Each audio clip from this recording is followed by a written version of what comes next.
Welcome everybody to the Blue Lake City Council meeting. Today is April 22nd, 2025. Go ahead and stand for the flag salute, please. I pledge allegiance to the flag of the United States of America and to the republic for which it stands, one nation under God, indivisible, with liberty and justice for all. Thank you very much. City Manager Megar, would you please establish our current quorum? Yes, Mayor Sawatsky, Here. Councilmember Napier, Here. Councilmember Louis Lusso, Here. Mayor Pro Tem Scafani is absent, and Councilmember Fire is also absent. He called and said he was sick. All right. Does anyone wish to make any changes to the agenda?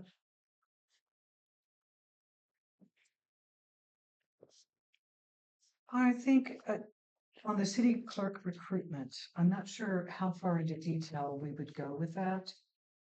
Since it is a matter of personnel, it seems like it could be a closed session item. I don't believe it meets the threshold. I mean, I think you have to be very careful about how you discuss, but if you're discussing the position and giving an update on the process to date, but if you're not, discussing specific individuals or giving out personal information, but there's kind of a clear threshold for closed session. I don't believe that it would meet that threshold. Well, we'll just try to stay on the right side of the threshold. Yeah. Can you keep an eye on if we are crossing that threshold for us and let Yes. us know? Thank you. Does the public wish to have any items moved around? Seeing none, anyone on Zoom wish to have any items moved around? All right. Go ahead and bring it back to council for potential approval of the agenda. I move to approve the agenda. Second. All those in favor of approving the agenda as is, say aye. Aye. Aye. All those opposed? Hearing none, it passes. Moving on to item number 3, adopt previous council meeting minutes. Does anyone have any comments on the minutes? Yes. First page, item 2, line 28. Correct spelling of the first name is Katheryn, if you don't mind. Oh. Katheryn. Yes, please. Thanks. Did have another one. Third page, item 7. Motion dies for lack of a second. On that, I withdrew the motion before it could die. Which page is that again? Page 3, please, on Three. item 7.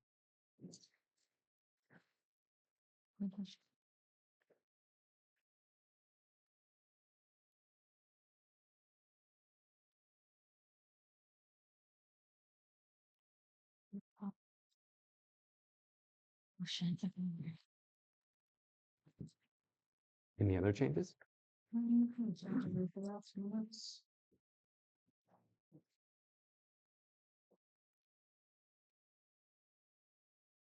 Oh, that's got it. Thank you. I just noted while reading the minutes that on page 3, item 8, regarding goal setting and a facilitator, I remember having a strong opinion about wanting a facilitator, but I'm not mentioned in the notes, but in the discussion, but it's not anything to hold up the minutes about, so. I recall that as well. Yeah. Looks like there was enough people who were discussing it, so.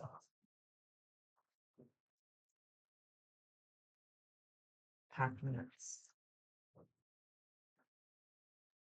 I have some changes to page 5. And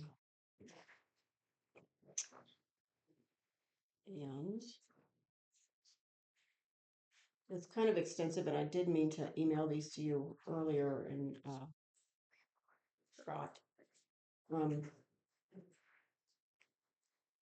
To add in after line 14, Planner Reese stated right now with all the approved and anticipated projects, the city would reach capacity at some point with its wastewater treatment plant.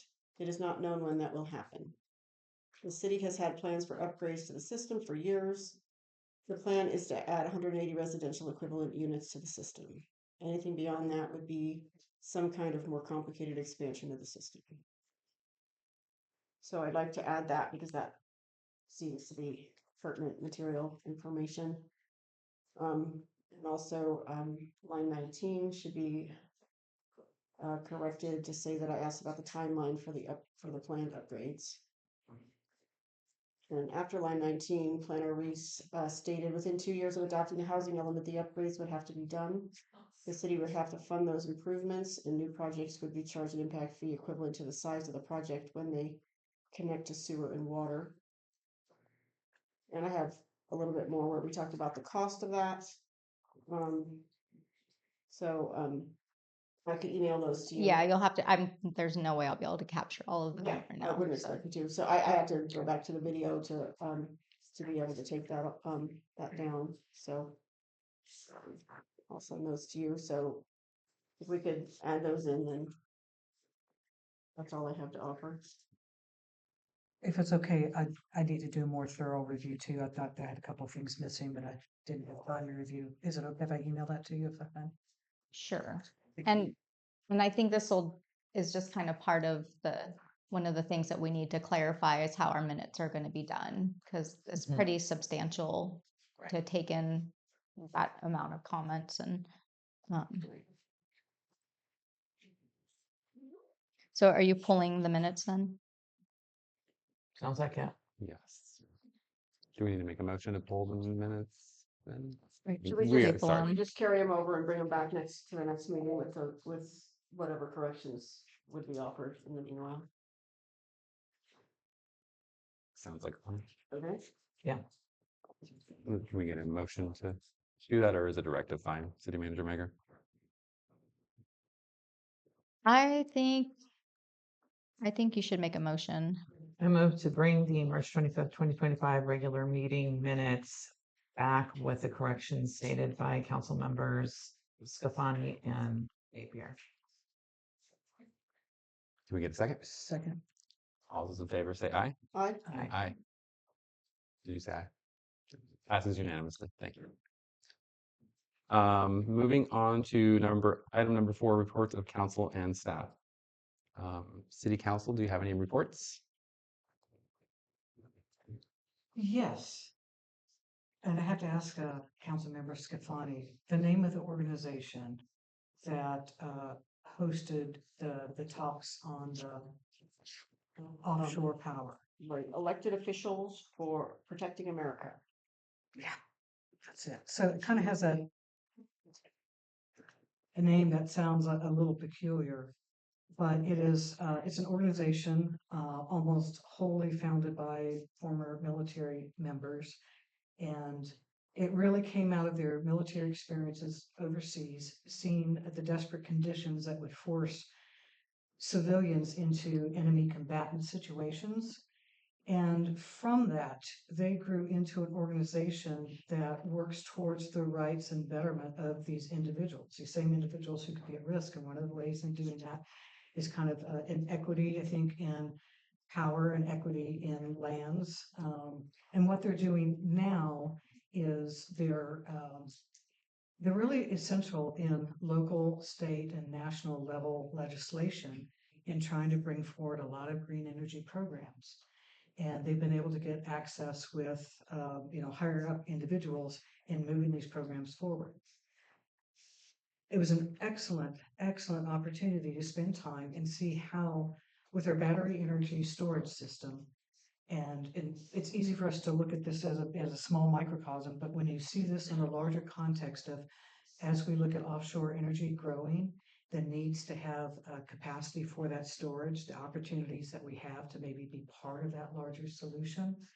And then to see some really good people that are involved in this throughout the community. Arcata, Eureka, throughout Humboldt County.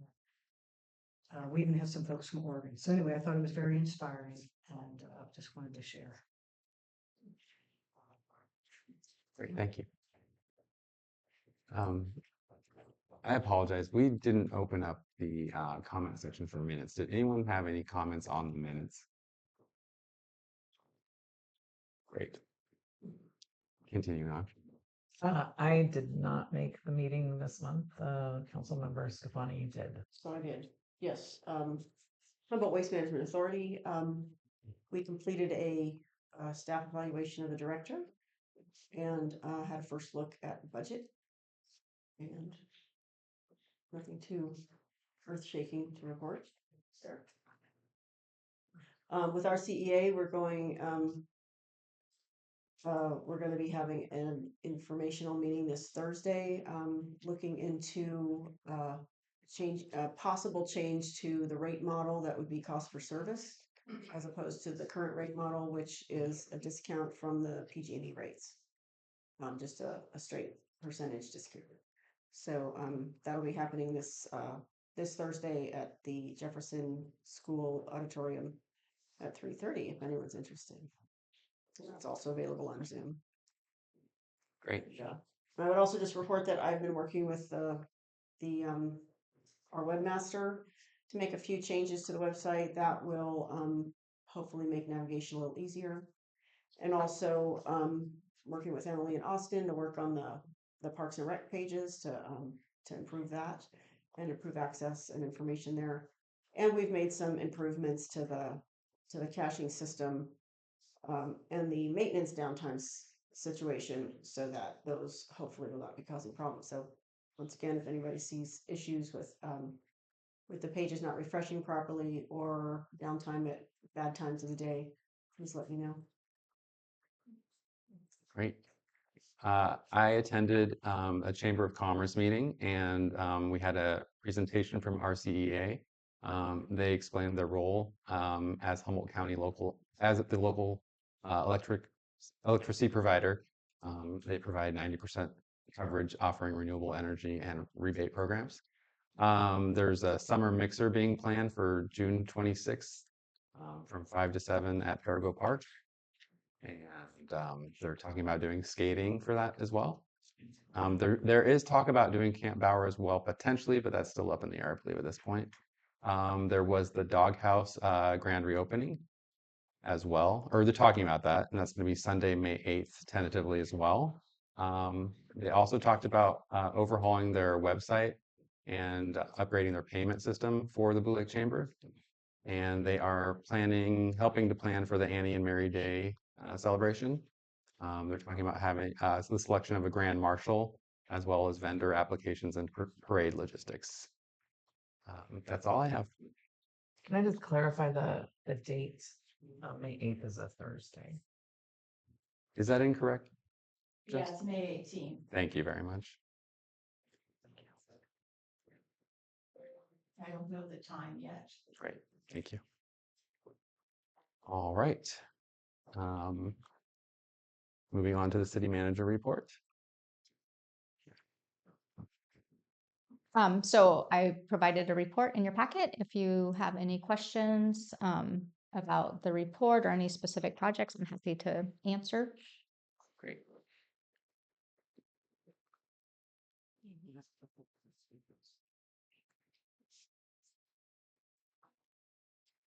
What is the deadline for SHN to be done with the project closeout on the town square? Is it done? It's pretty much done. We're just actually waiting for the Old Crows are going to install the shade trellis. Okay. And so we've just been waiting for the weather to get better, but we've submitted, we have an extension. I think it's till like 2026. But we've expended the funds and have completed all of our reports. So it's really just that final piece, which is just a volunteer piece. Okay. Yeah. And do we have an update on when the artwork is going to be hung? Not yet. Those are just kind of like the little final details that once the weather gets better and we kind of ratchet everything down, because we still have a community bulletin board and some seating and stuff to kind of move around on the site and get it all kind of consolidated. And what about the bathroom? We're ordering the bathroom. In fact, we probably should order it and see if we can get it this week. We're hoping to have it by the 1st of May, so by the block party, so that they'll have a bathroom there. Okay. And that's gonna be a handicap accessible Yes. B&B. Yeah. Right. So I was wondering if we have received any communications from Sarah regarding the sheriff's contract? I haven't heard anything back from Sierra. I know that they were organizing a meeting with all the other cities. Merritt Perry from Arcata had reached out to see if the other city managers wanted to get together with Sierra. So I think ERIC is coordinating a meeting with all the city managers to talk about the contract language. But I haven't heard anything back yet on when that meeting is going to take place. Are all those other cities involved in the contract with the sheriff's department? Yes. Yeah. They all contract either for like SWAT services or backup services or dispatch services, different things. I see. Yeah. And the other conversation, the demolition of the Calgon carbon plant is mentioned in your report. Mhm. And so I know that there's significant amount of hazardous materials there. So I wonder who will oversee the removal and disposal of the hazardous there. Yeah, so they have to go through a fairly lengthy process to get their demolition permit. So we have toured the site with our building official and our city engineer and planner. They have to get permits through Air Quality Board. They have to get permits through the city. There's a whole process for the demolition. They have to show where the materials are going, what their plan is for removal, and making sure that everything is being kind of sequestered and properly. So that's just part of the demolition permit process, that all of those issues have to be resolved first.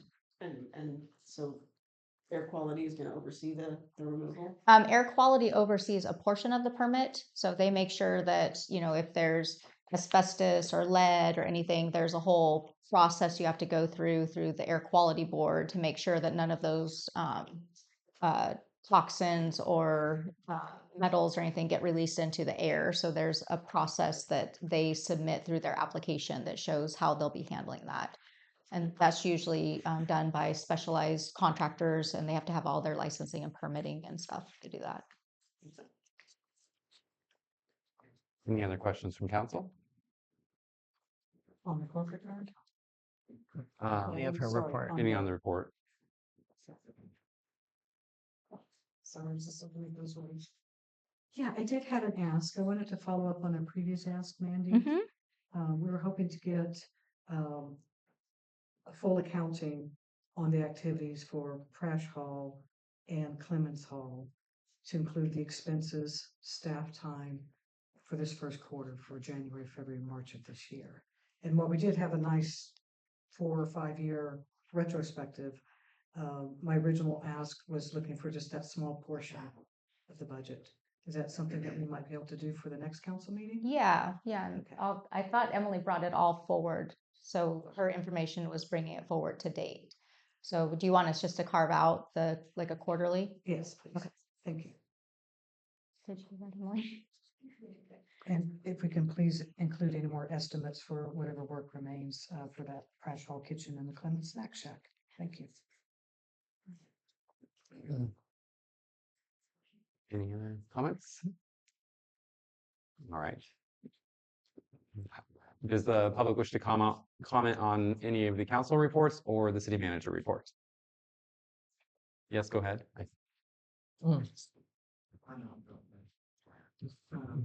Thank you for the opportunity to speak.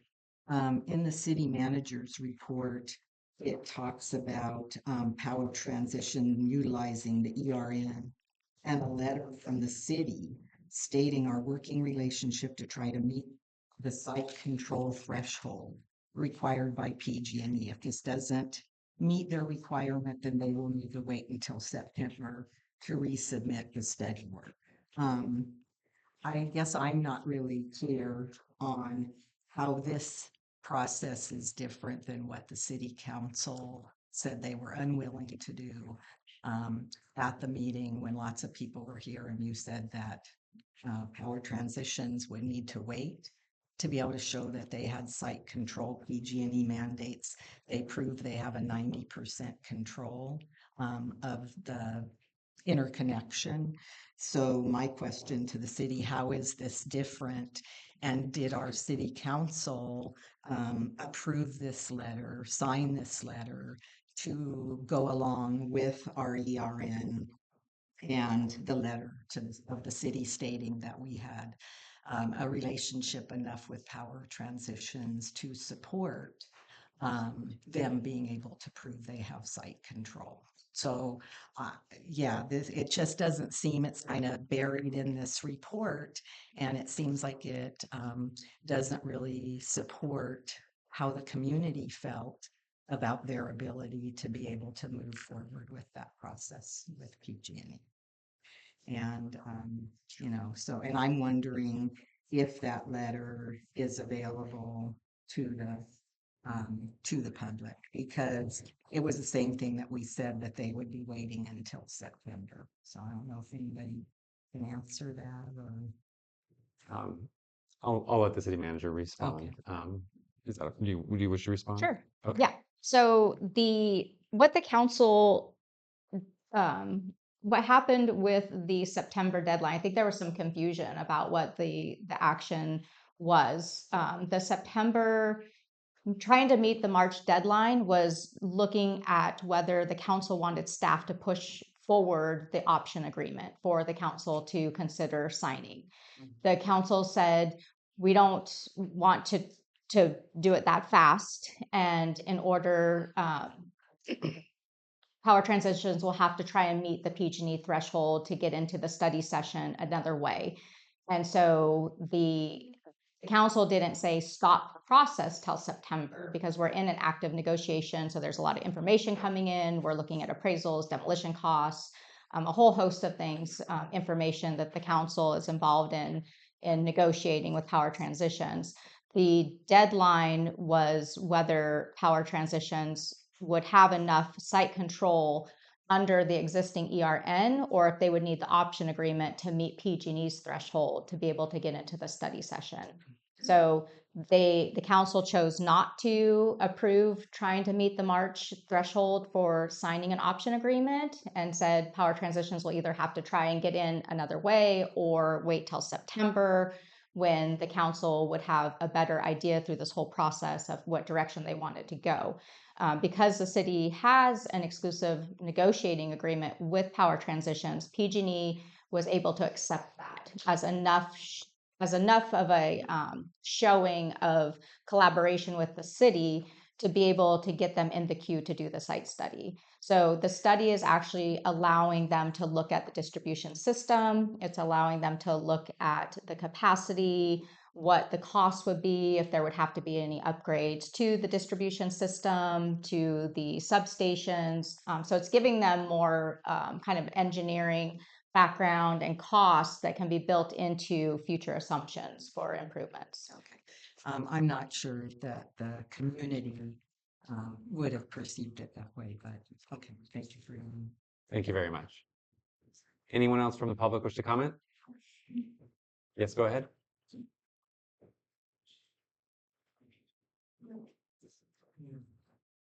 So the other thing that I wondered about was that this whole 20 megawatt power plant, because the ERN says that anything that is changed in the ERN has to be in writing, it has to be put in the mail. And 3 or 4 times now, it's been brought to the public. And so does that change the ERN? Because according to the ERN, it cannot be changed unless it's done in writing. So it's a little worrisome that we just change it from the November one from 300 megawatts, which that's why the whole city was so upset. You guys wondered why we were so upset, because it originally was 300 megawatts. But they just conveniently moved that right out of there. Now it's gone. But they forgot to re-letter the ERN. And then it went to 100 megawatts plus 12. Now it's down to 20. And I've never seen, I would really like to see the signed copy of the ERN put in the notes. And I would like to see how all this got changed without it actually being done in writing and being presented back to the council. Thank you very much. Anyone else from the public wish to comment? We're on 4B, aren't we? I combined the two, so you can Oh, so comment are on we it. on public Or sorry, comment? we are on, yes, we're on 4B still. We'll be on public comment in just a moment. So last call from the public. Okay. Yes, go ahead. So are you exploring any other options besides like maybe renting a portion rather than selling and then doing something for space for the community and the buildings, rehabbing it at all? Could we possibly do some of that in the meantime too? Well, City anyway, manager, do you want that's just a comment or a question. Did you want me to answer? It's totally up to you. Oh, If you Oh, keep oh, is the going. city manager part? I don't I- know. I just, I You don't didn't have know if to. this is the end of the. We don't really comment in this Okay, portion, but if you thanks. have comments to make, you're welcome to. Okay. But they are actively negotiating ideas, concepts, and things are on the table. So. And that being the power plant? I mean, the energy people, the battery people?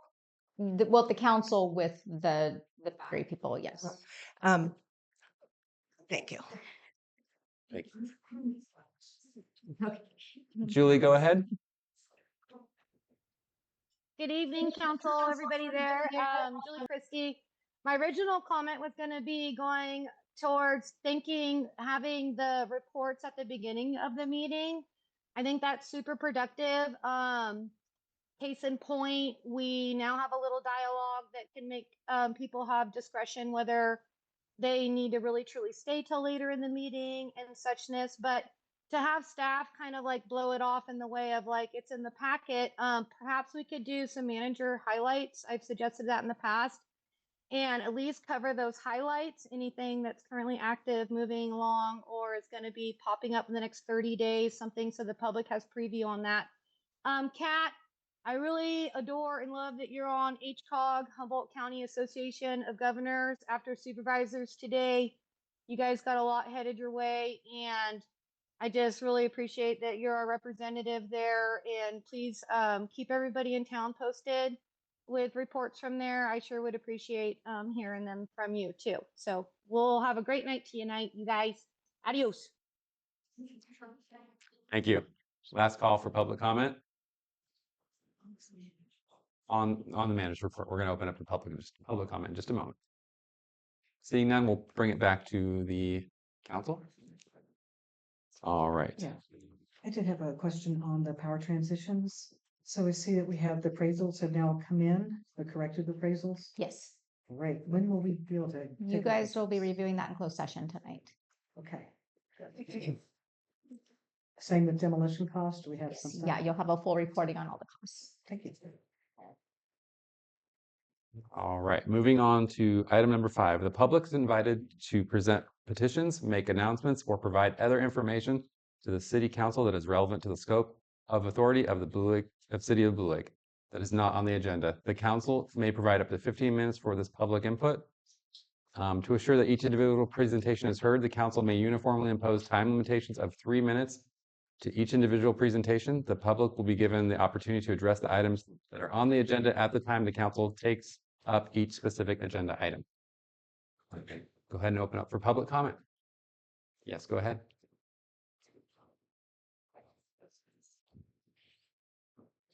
Adeline Jones. Happy Earth Day, everyone. I'm here tonight to express my extreme disappointment and disapproval in 3 of the council members voting not to adopt our housing element. This is serious, people. Yes, the Bottawat Community Project can still go forward and should, but without an adopted housing element, it will be difficult to get grants and funding. Not adopting our housing element also exposes the city to a lawsuit from the state. And don't think it can't happen to Blue Lake. The state could make us an example for other cities. I'm the only person in this room that had to sign a $600,000 check on behalf of the city when I was mayor the first time in 2000. And if you think that was a lot of money now, imagine how much it was back then. This could happen again. We lost a lawsuit then, and we had to pay. And who paid for the judgment? All of the citizens of Blue Lake on every water and sewer bill. For years, there was a line item, Barkley lawsuit. We paid for it. I thank Councilperson Michelle and Chris for voting to adopt the housing element. When I left the council last December, I said if the new council persons cared and loved Blue Lake half as much as I did, we would be fine. 3 of these council members have proven that you don't care about Blue Lake. I urge you to bring the housing element back up for a vote, and that at least 1, 2, or 3 of the persons who voted no needs to show you care about Blue Lake and adopt our housing element. Thank you. Thank you very much. Anyone else from public wish to comment? Yes, go ahead. First, I want to give a shout out to the maintenance crew for the city of Blue Lake. There was a major stoppage where the pipe collapsed right by our house, and they came right out after we had a plumber come. They had to dig up the street. We had no plumbing at all in our house, and they worked till late to make the situation right. We had big problems. So I shout out to them for working overtime and doing that. The next thing I just want to say is, just to say again about the ERN and that ability to be able, for the citizens of Blue Lake to be able to clearly understand what the position is and where this is coming. In January of 2023, an MOU was signed by the city, and in December of 2023, there was a little thing at the bottom that said battery and storage. Then it goes all the way through 2024, and it's not until October of 2024 that our CEA comes and gives their presentation. It's crickets before then. So if it said that people should have known about this, if they were coming to the meetings, they wouldn't have known much from what was said, even at the signing of the MOU. The November ERN, I guess my question would be that I have a question about is who negotiated the ERN? Because there isn't anything in the past minutes that reflect that the council gave anybody the ability to go and negotiate that. So I don't see anything there. And the November ERN, I have it right here, was for 312.5 megawatts. It says it right in the ERN, right in the recitals. So when the community reacted to that, and there was statements that we were overreacting or perhaps putting out misinformation about it, we should be really concerned about that. The ERN still stands because nothing's, and I wonder if PG&E actually would be moving forward with this if they thought it was only 20 megawatts without the possibility of being more. Because right now, your 112 seems like that still stands if that was going to be the thing that went to PG&E to say that that was what our project was. Thank you. Thank you very much. Yes, Ms. Cooley, go ahead. My name is Linda Pooley, and I wanted to actually thank council for pausing on making decisions and looking at details and doing a deeper dive. I think that's really appreciated by everyone. It's hard to be in a new position and make a decision off of other people's thoughts. So I really appreciate that. I also would like to request when it comes to the battery plant updates or things in there, it would be nice if someone could walk through and explain it in layman's terms. I understand that we have this little thing typed out, but it would be really nice to explain it to the community, which each action is, so people don't feel shut out and we know what's going on. I think that everyone feels we've been fooled by wordage and assume that We know what's going on when maybe everyone doesn't, even the cleanup of the carbon plant. I would like to know all of the people involved in cleaning that up, not just air quality, who are the other people. That's really scary. And we're right across the street from it. So I think just a little more detail and being open about each step, and even like a monthly update if there is one, and detail on what's going on so everyone is aware and understands and we have a chance to speak about it. Thank you very much. Yes, go ahead, Jean.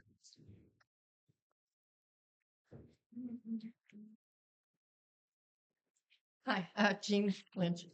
I was not going to talk tonight, but as usual, Adeline and I seem to have difference of opinion on policies for the city. And I would like to clarify that the Barclay unit was because of a bill that needed to be paid, was not paid. There was the repairs were done improperly. It went to court, and the $600,000 the city lost that lawsuit that had nothing to do with the state. And the clarification of the housing units, I appreciate the council's process in discovering what it is that is going to be good for the city. It is not in my thinking. This is my personal thinking. It isn't the state that should decide what the city of Blue Lake does with its own property.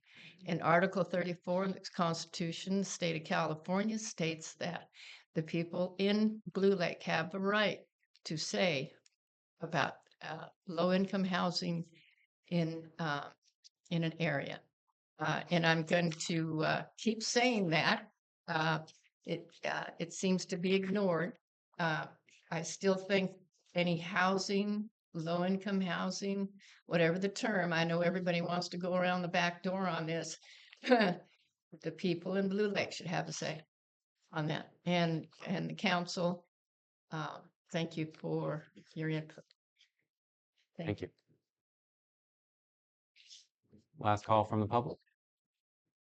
All right, moving up to Zoom. Julie, go ahead. Yep, Julie Christie again. I did get some comments from Marty last time that my voice in the room was really loud, so I hope that's not the case tonight. Zoom operations can always lower me if I am too loud.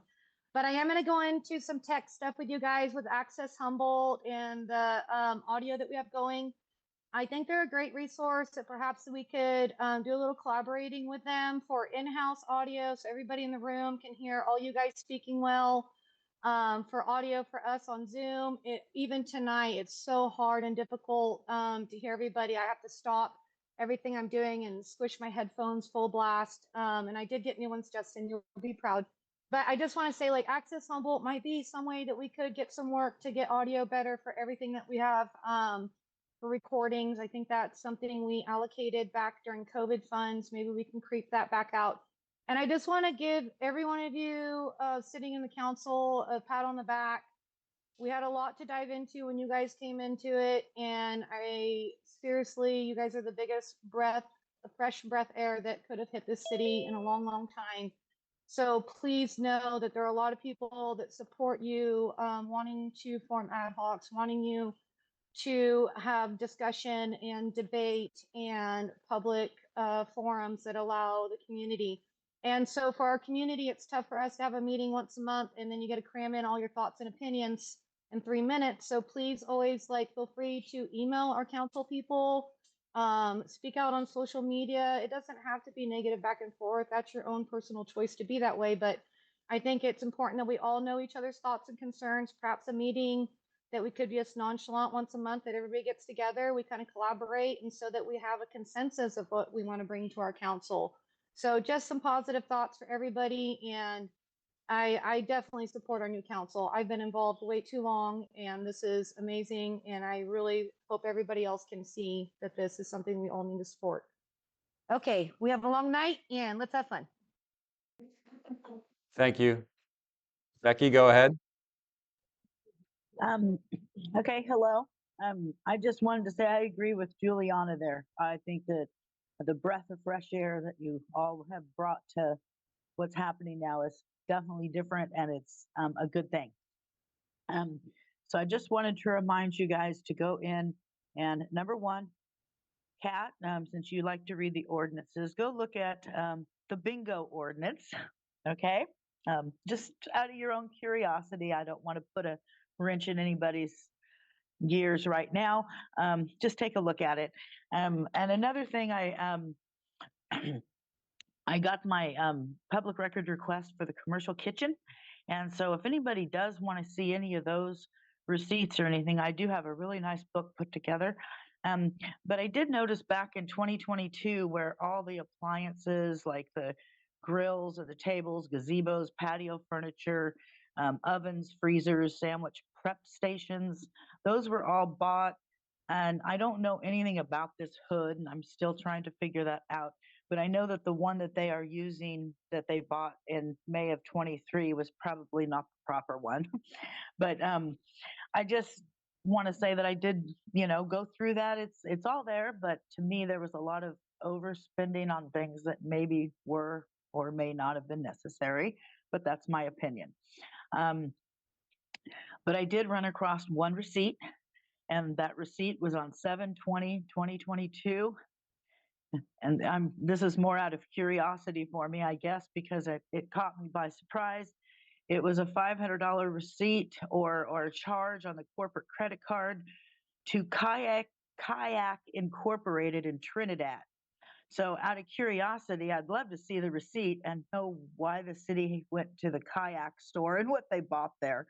It was just, quite comical to me to see that in there. But anyway, otherwise, that's all I really wanted to say tonight. And I want to thank you all again because I think you are all doing a fantastic job. So thank you. Thank you, Becky. Lynn, go ahead.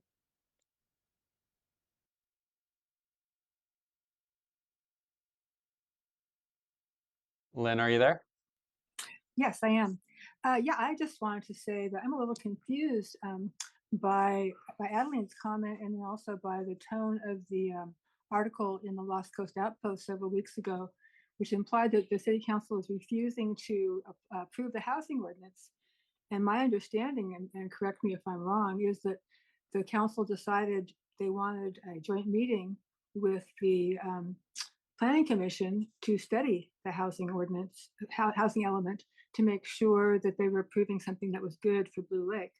So my understanding at the meeting, and I was there, was that they were delaying the approval, not refusing to approve. So just wanted to say that I'm hoping to see evidence that there is going to be a meeting, if that was your intent, to study the housing element. So any changes that need to be made, because it's been being considered for a long time, can be made, and we have the best element that we can have for the city of Blue Lake. Thank you. Thank you, Lynn. All right, last call for public comment before we bring it back to council. All right, coming back to council. Moving on to item number 6, consent agenda, warrants and disbursements.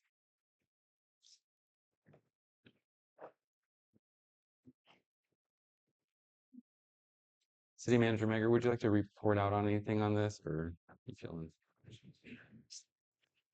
On the warrants and disbursements? Yeah, there's anything you want to talk about on it, or there's no? I don't think there's anything out of the ordinary. I will clarify that the public commenter about the kayak Trinidad, that was a field trip that we pay for our summer camp kids. And we take them kayaking. And so we pay Kayak Trinidad to facilitate that. So Great. Any comments, any questions or comments from council? I did have a question on RAO construction.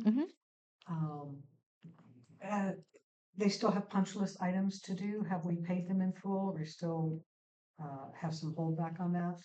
yeah, so they are substantially complete.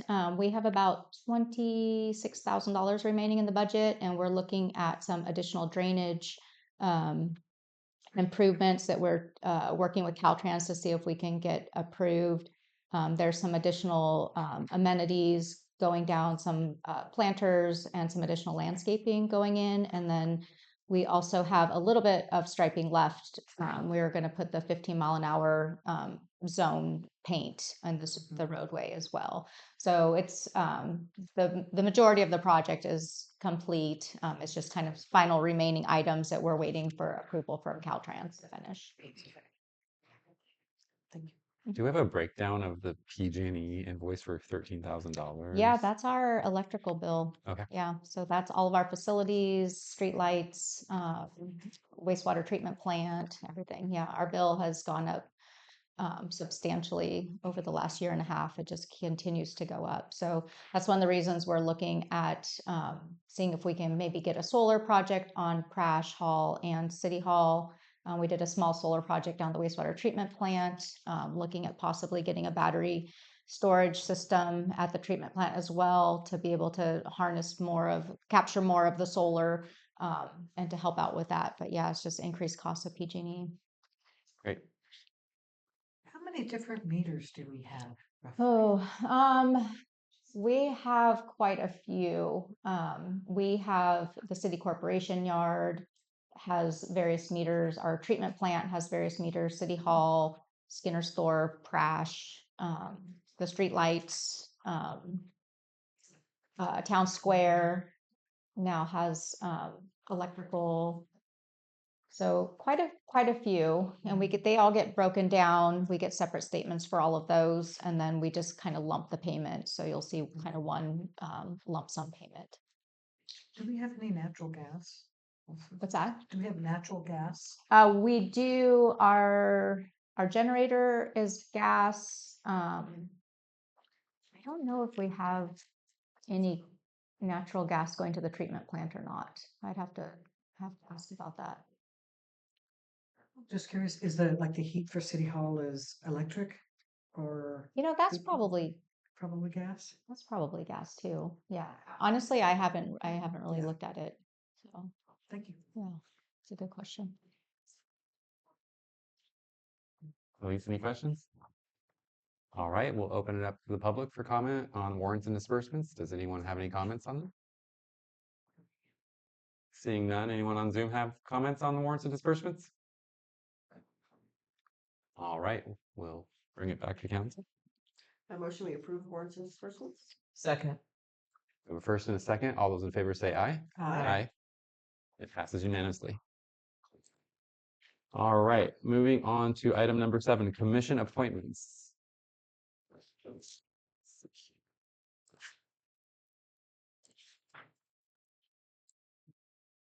The city currently has 3 openings on the Public Safety Commission, 1 opening on the Parks and Recreation Commission, and an opening on the Arts and Heritage Commission. Correction, 1 on public safety. 1 public safety, 3 on arts and heritage.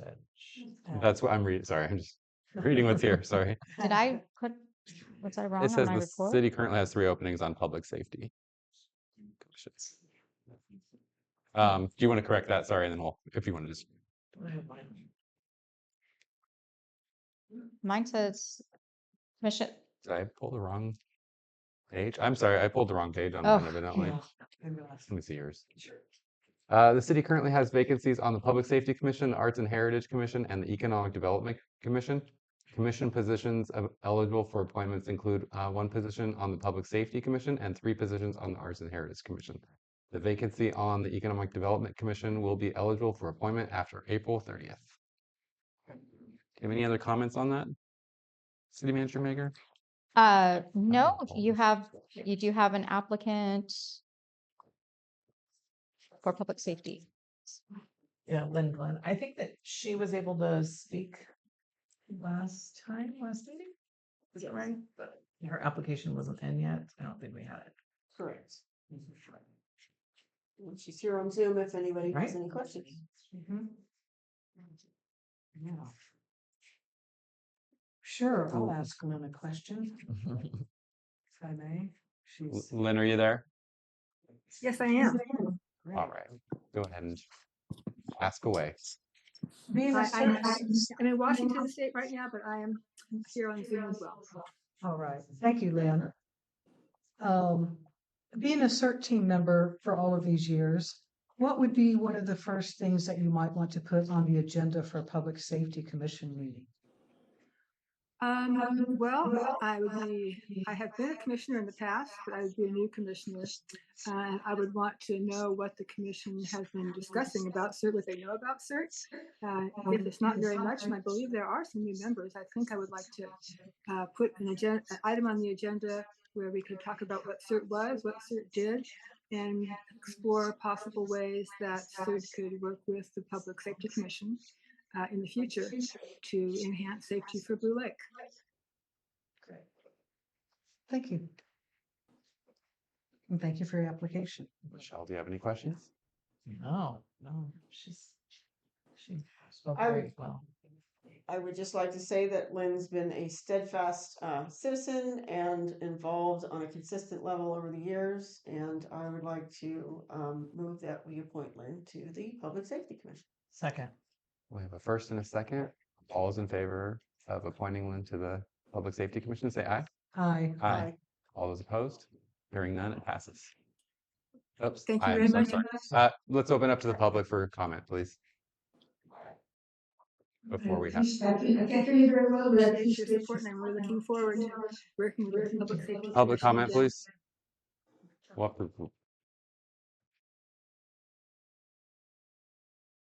Lynn, you might need to mute your phone at the moment. Can you hear me, Lynn? I just want to, okay. I just want to say Lynn is an outstanding community member. I've known her ever since I moved to Humboldt County. And we met with the pod. She got us in now to the pod, and we're going to have another new pod up on H and First in that area. And I went to the pod meeting thanks to Lynn. And she's just an outstanding person, and I'm so glad she's going to serve on the Safety Commission. Great, thank you. Any other comments from public? Julie, go ahead. Yes, I'd also like to commend Lynn for our Public Safety Commission. I appreciate you guys making a motion, but next time just slow down and let the public and then do your voting maybe. But for future commission applications and items. But Lynn has been absolutely amazing. I never got to thank her for coming in recently for the tsunami preparedness awareness. And that's just what she's contributed to our community and her years of knowledge and wealth. So very proud to have her. And thank you guys for getting her on our public safety and everybody else. We have some on economic, I believe, but again, we do guys with arts and heritage. It's hard to hold a quorum with that one. We talked earlier about maybe doing another idea of a group thing, and maybe we could facilitate like swapping out something that's more productive, like the Public Relations Commission or something similar. Okay, thank you. Thank you.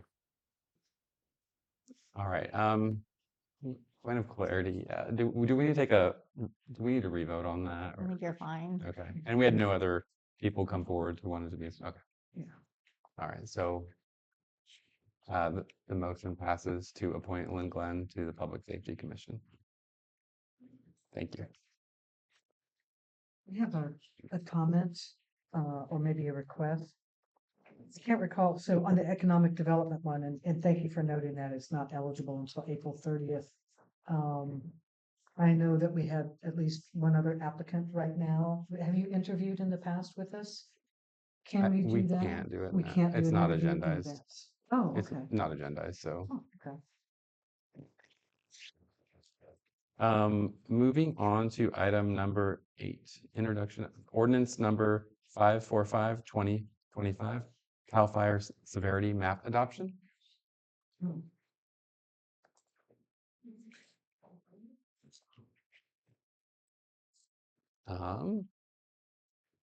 What was that? No, I got it. On February 7th, 2025, Governor Newsom signed an executive order regarding the state's schedule to distribute the updated fire hazard and severity zone maps.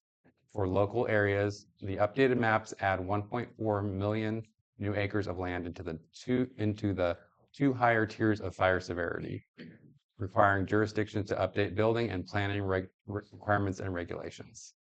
Cities impacted by the update are required to adopt the maps via ordinance within 120 days of the release of the maps. The maps associated with the Blue Lake were released on February 24th, 2025.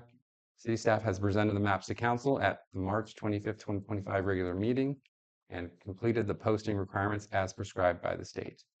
In order to proceed with the adoption process, staff is introducing the ordinance number 545, 2025 for a first reading.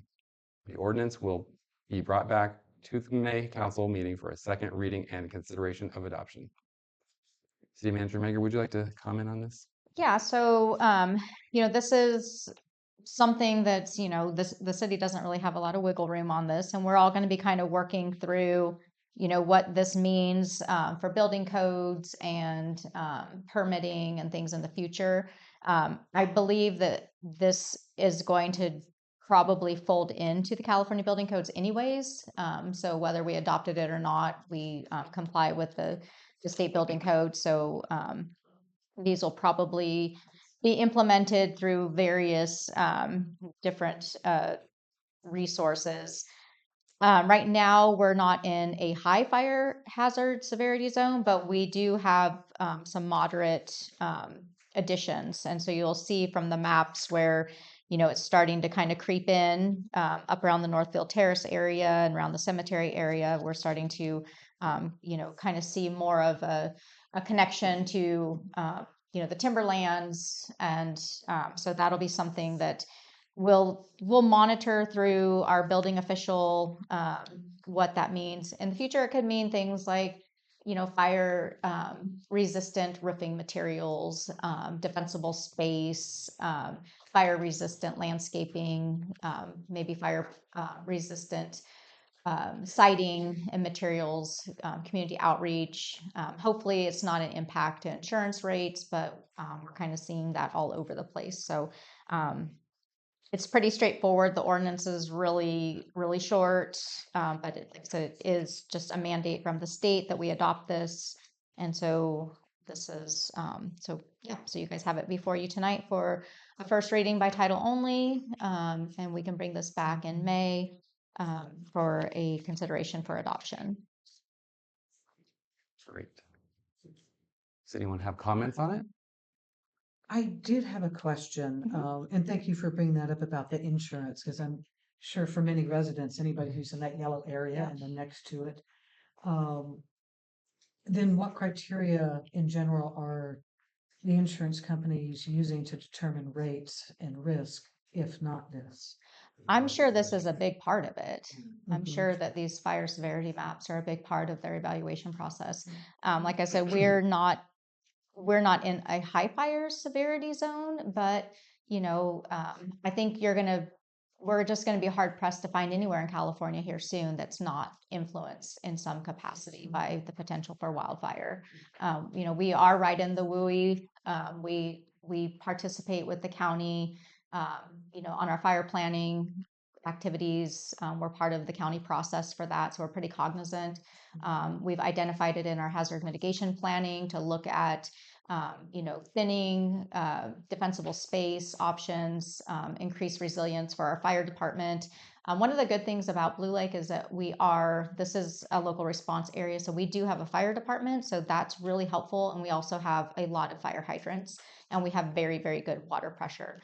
So that goes a long ways to helping the citizens and residents of Blue Lake with their insurance ratings. So that's a big positive for us. But I think it's going to be really important for us to stay on top of this and participate. We've seen what a wildfire can do. We had one in 2018 that came down the hill. That was a big eye opener. I've been on several now that have started. I was on one on the river bar that took off. We had to have helicopters come in, CAL FIRE crews. We had one just outside of Blue Lake on the way to Glendale that luckily we were able to get on it fairly quickly before it took off up the hill. But we've got a lot of fuels that need to be addressed. And, we're seeing high winds. We're seeing hotter temperatures, so we really have to be cognizant of that. And some of this, helps with funding. We can look at these maps and, see if we can leverage these designations to help with funding for fuel reduction projects. Green Diamond's a great partner. They manage their timberland, so that's really good. That's also helpful. But it's just something that we really do need to stay on top of. There's fuel reductions and the funding for that. Would that be within the town and city limits of Blue Lake, or it would also, we could, as a city, apply that outside of the city? Definitely outside. I mean, we would work, that's something you work with your local fire jurisdiction. So working Blue Lake Fire, our jurisdiction is much larger than just city limits. So we have a larger district area that we serve, but it's really important to not just think about, just the footprint of Blue Lake, but to look at those surrounding areas, because those are the areas really that are going to have the most impact. We're pretty residentially dense in Blue Lake. We don't have a lot of big swaths of open land, but we're surrounded by a lot. So it's really important because those fires can, embers travel miles and miles, and something lands on. We have a lot of older homes. We have homes with shake roofs. We have so we have to really be cognizant of what those surrounding impacts could be. So creating those partnerships is really critical. So just one last question, getting back into the insurance and kind of taking that slippery slope perspective of it is, well, right now it's just moderate and right now it's just encroaching on some, but I would be concerned for any homeowner there that could be into this higher echelon and being faced with higher insurance at a time that we're also seeing major insurance companies fleeing the state of California. So I guess my question would be, rather than, is there a mechanism that if we felt maybe some of these areas may have been mismarked or could be improved and not at such a high area, what could we do? Basically, what can we do as a city for our residents whose homes may be in these higher echelons and be faced with higher insurance costs? Yeah, honestly, I really don't know.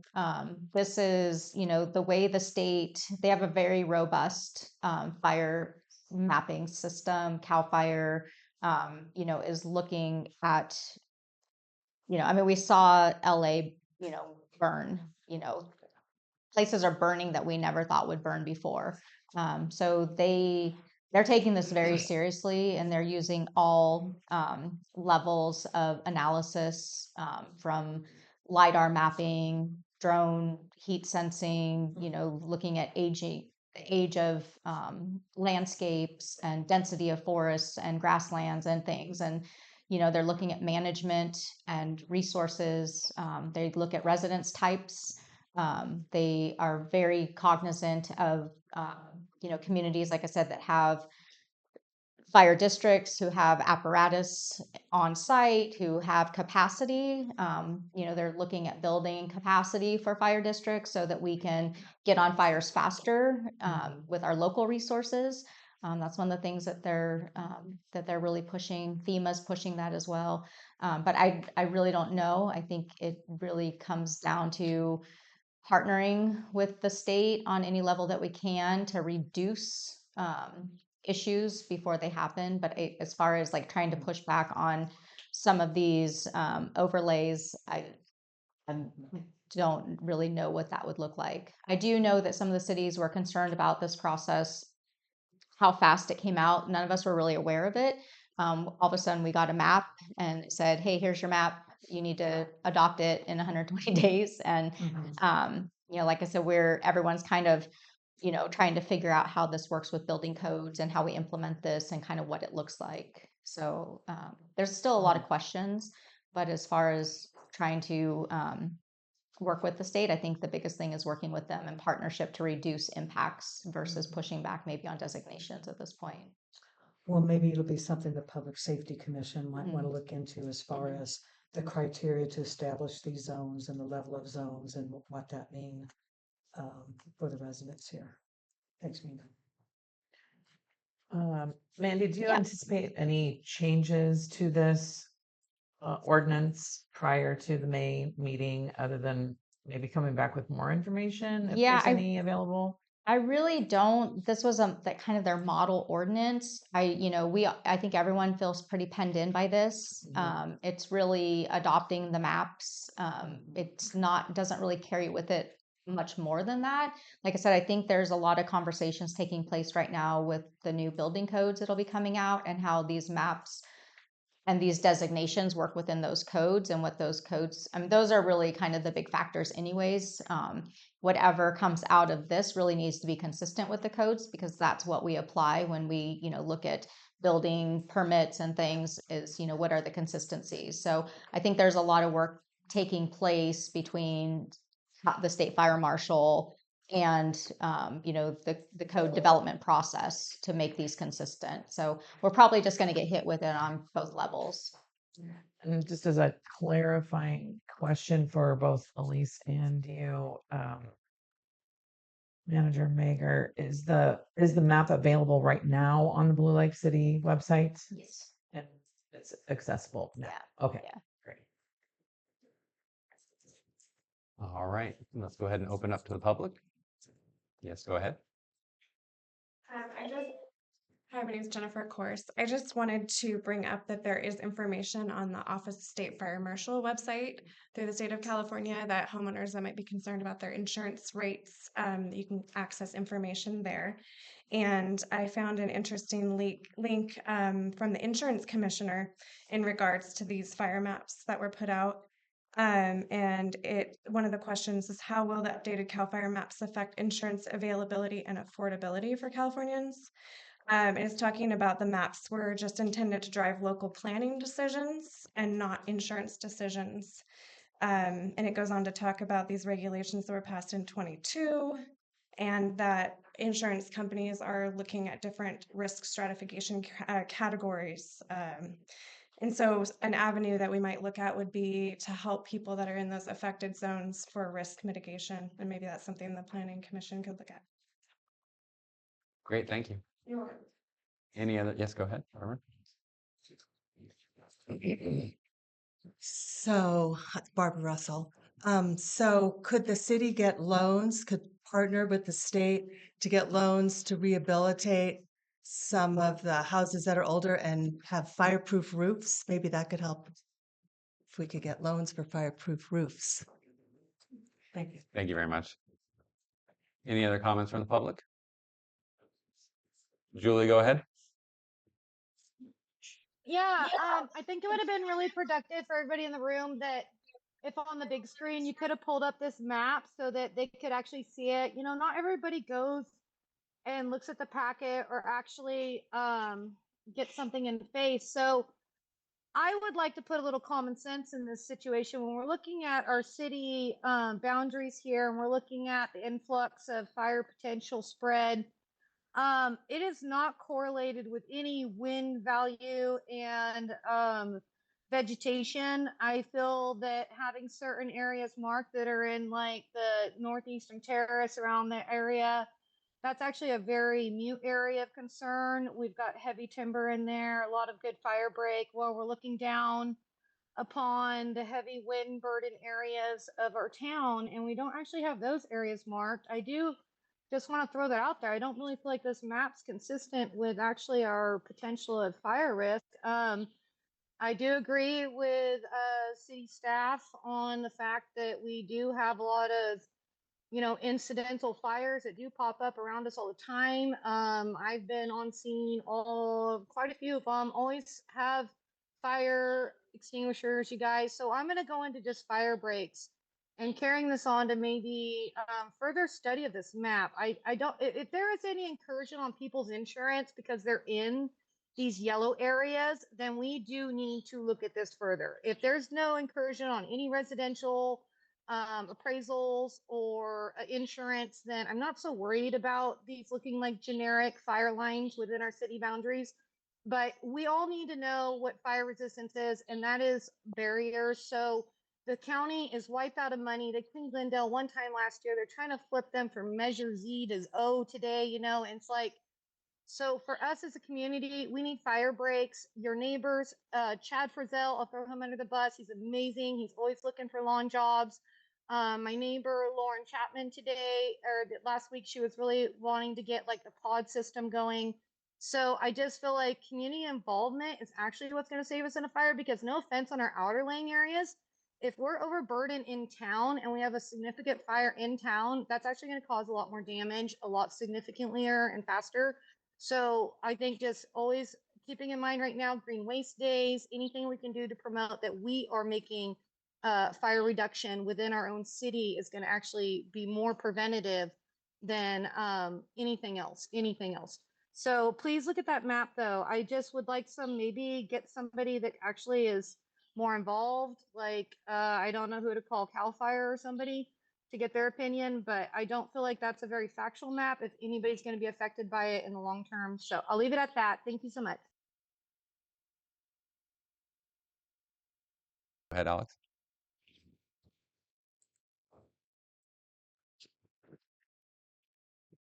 Alex Ricca. The two best things homeowners can do is metal roofs and hardy plank on the outside or some other variation of the concrete siding that they're now producing. You put those on your homes and they have a direct effect upon your insurance. Other than that, it's all an if. The problem with the metal roofs is they're expensive. Figure about $5 to $10 a square foot. So if you have a 2,000 square foot roof, you're paying close to $50,000 to $100,000 for that roof. And so if the council wants to get proactive on this, find a way that perhaps if you had 6, 8 homes at a time getting metal roofs, it could reduce it 10%.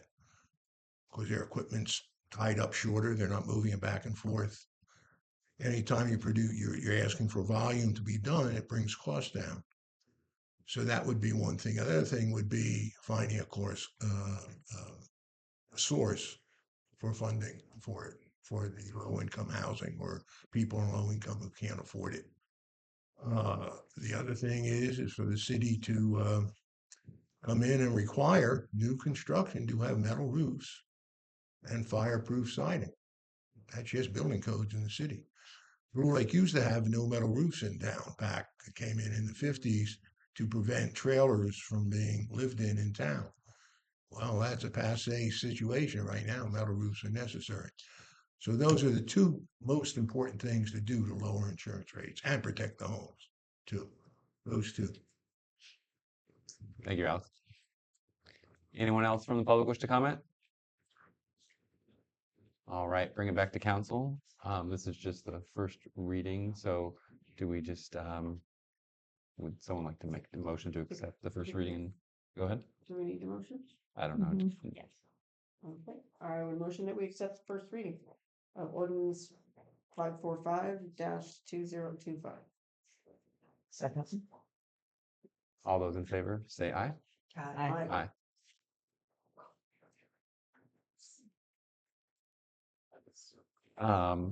Moving on to item number 9, appointment of council representatives to real property negotiations. The city is currently in real property negotiations regarding several properties in the Powers Creek district. As part of these negotiations, the prior council designated the mayor as the council representative, along with the city manager and the city attorney. Due to the change in council, staff has brought the item back for council consideration and designation. Council may consider maintaining the mayor as the council representative or choose to designate another council member as appropriate. City Manager Megger, would you like to comment any further on that? Yeah, so we're currently in active negotiations for the city corporation yard. We have the negotiations, the council's involved in the full negotiations for the power plant.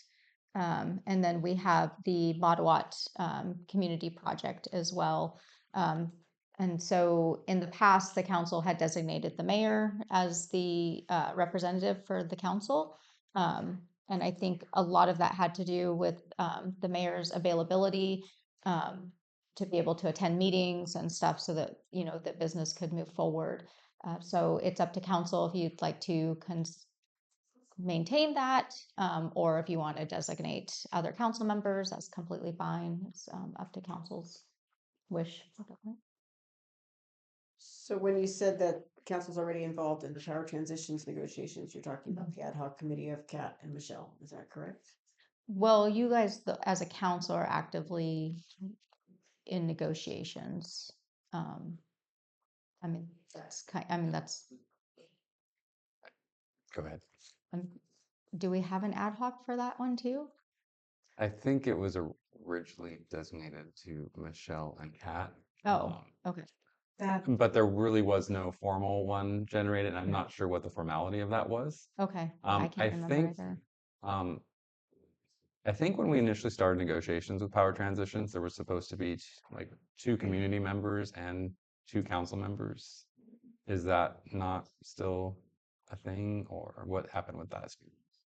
So I know that, gosh, now I'm getting myself all confused on this. I know that the Economic Development Commission had an ad hoc. They were working from the economic development side, and that had a community member was involved with that as well. Honestly, now I can't remember. I know, I mean, we've been doing everything in closed session on the negotiations with the full council.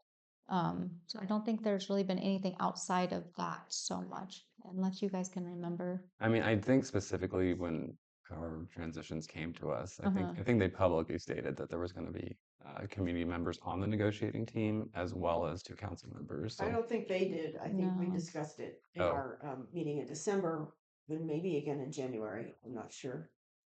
But we talked about having an ad hoc committee of the council, and that would be involved in the actual negotiations and meetings where power transitions was present, and also having probably sort of a sister committee that involved community members, so that community could be involved on a different level in talks and staying informed.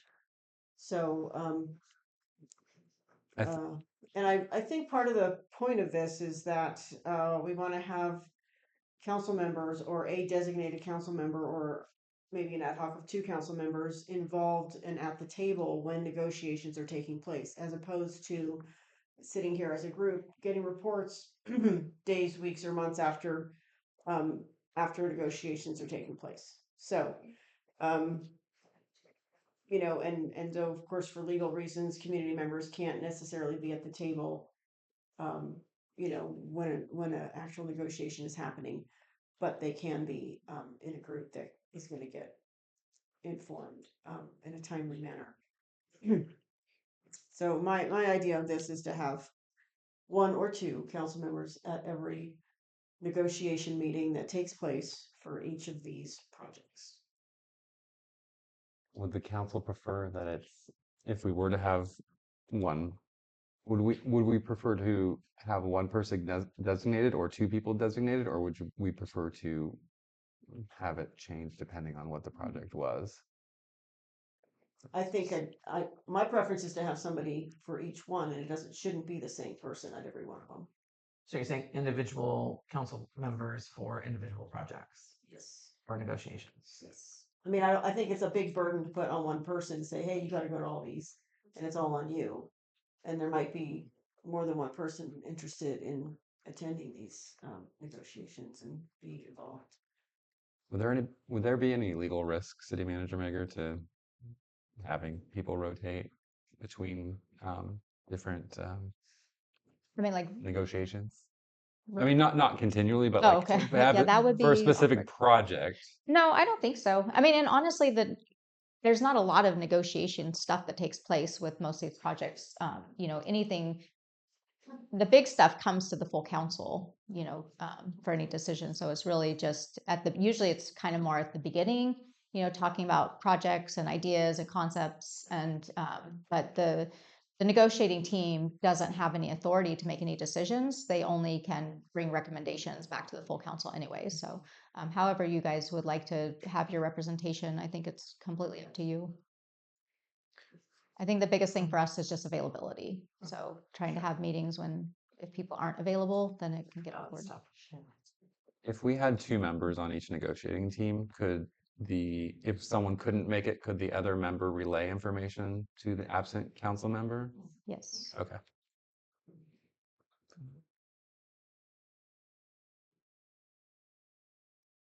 Any further discussion before we open it up for public comment? We can always talk after. Right, we can always talk after. Does the public wish to weigh in on this item? Yes, go ahead, Barbara. I would love to see Elise on that negotiation. That's my comment. Great, thank you.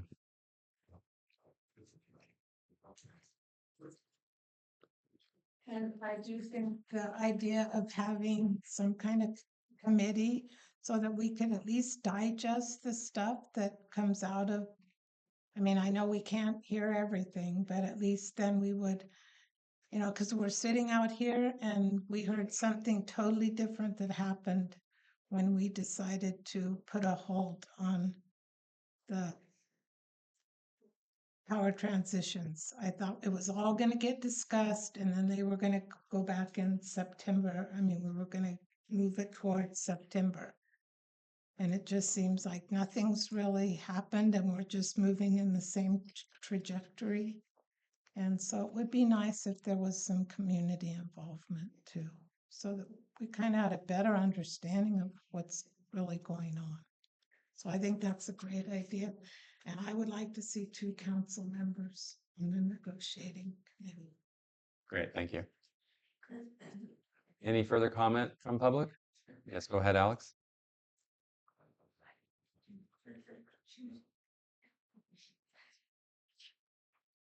Alex Ricker. The council has a body facing an apparent conflict of interest in this choice of a negotiating party with this particular issue. It's a political conflict of interest, which is as valid conflict of interest as a financial conflict of interest. And so I think that reduces the options if this council wants to avoid that apparent conflict of interest. That reduces the options of the appointee to the negotiating party. I won't say any more. If you have questions, you can ask me. But that's what I see, and many people in this town see as a potential in this case. A political conflict of interest as to who you appoint. So. Thank you very much. Julie Christie, go ahead.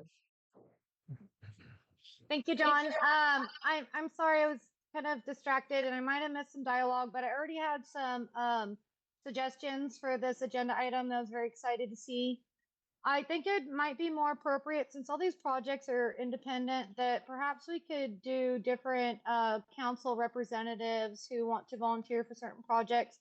Am I worried about a biased opinion coming into any planning or development? No. No way. No. Having multiple or even just one representative. Again, please, people, be free to reach out to your council members that can't break Brown's Act where more than 2 of them are discussing an item with you. And we can totally avoid Brown's Act with having you guys on ad hoc for these projects. And I think it was negligence of process not to have distribution of council people amongst these discussions prior, and only having the mayor umbrella the entire project process in the industrial area. So I do support that we break these up more so than just having one representative. I think that helps everybody with their time management and being able to be present and available. And would I move forward with any more projects until you're on those ad hoc teams? No, I would not. I would put my foot down. So you guys have my support. Thank you. Great, thank you, Julie. Any other public comment? All right, seeing none, bring it back to council for further discussion and potential action.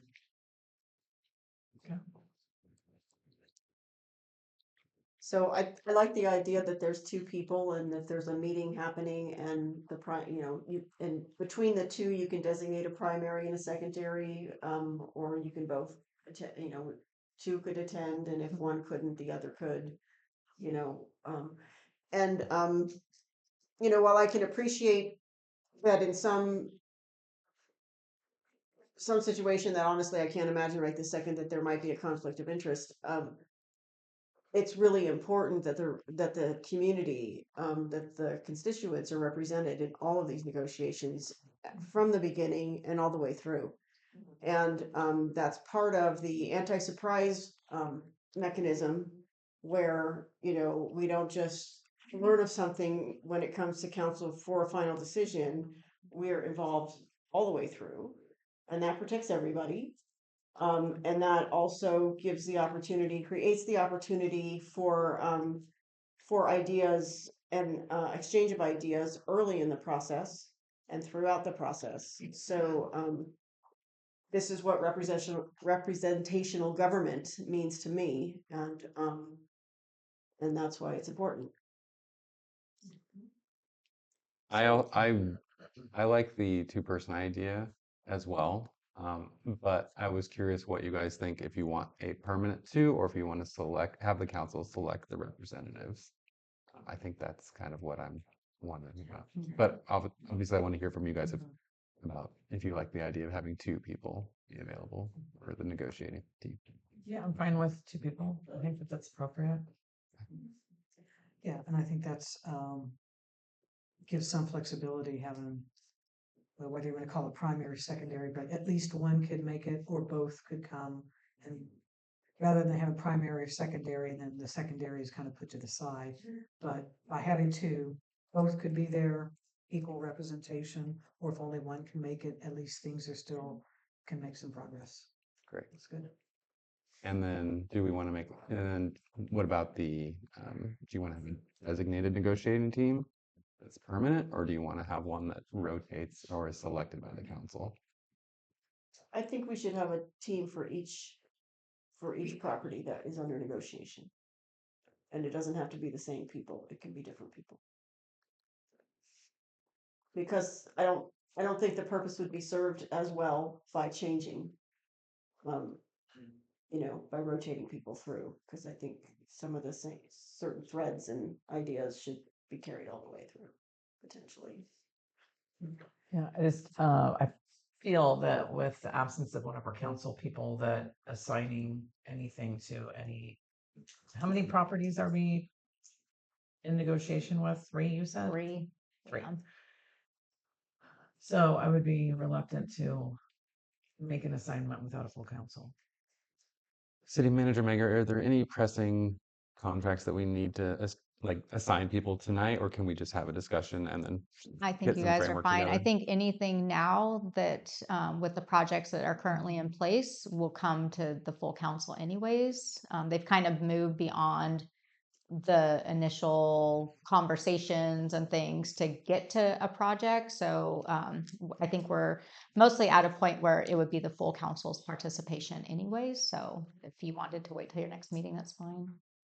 Can I clarify my statements here? I'm just referring to this one case. I don't think you can comment. I mean, Alex, if you want to talk, I mean, I personally would like to hear it, but I don't think we can. That's just my opinion. Thank you. Can the council, City Manager Megar, point of clarification, can the council hear from Mr. Ricca if we would like to, or since we shut off public comment, we cannot hear from him? Is that correct? I believe, the process is once you close public comment, but if council wants to reopen it, that's up to the council to make that decision. I don't think that's necessary. Does the council wish to reopen public comment?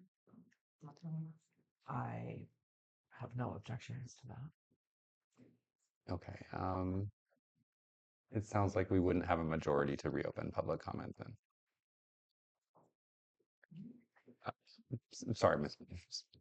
So I'd like to go forward and go ahead and set up some committees and let Chris, displace somebody if he wants to be involved. as opposed to holding this up until he's here, because he has been asked to participate in other committees and he's declined. So I'd rather not, hold this off.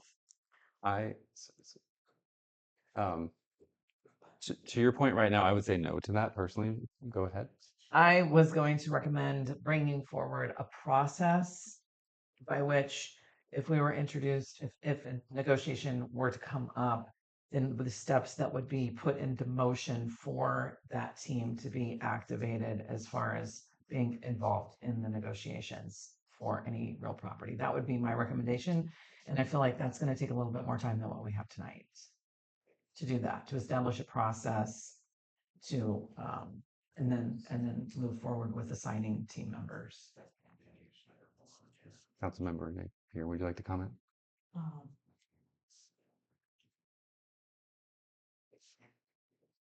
We have a quorum, and I think that we can move forward with describing a little bit more of what that function could be, try to get a little more traction on it. Because this isn't something that we can bring up in a special meeting, right? We'd have to wait till the next regular council meeting. We could I think we can do a special meeting, correct, City Manager Mager? Mhm. So if something did come up, we could, I Correct. think it's 72 hours notice. And we can, And can you give an example of the process that you're speaking about? A negotiation is introduced and then the council is noticed, special meeting, we assign the team. I mean, I feel like is there gonna be a team on standby, ready to go? Yeah. Okay. I mean, and I don't mean we have three active projects right now that Right. should have representation. Okay. And it's been months trying to get this on the agenda. We're here, it's on the agenda. So I guess, I'd like to I move guess forward. that it would be, the negotiation piece with the activity would not be really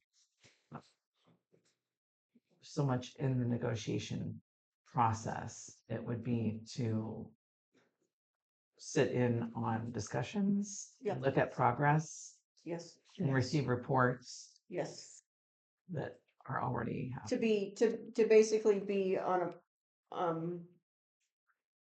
in a sense on par with where the city attorney and the city manager are as these projects are progressing. Okay. So it's a council member involved along the way. so is there a specific project that the council would want to assign someone to tonight? And can we assign anyone tonight?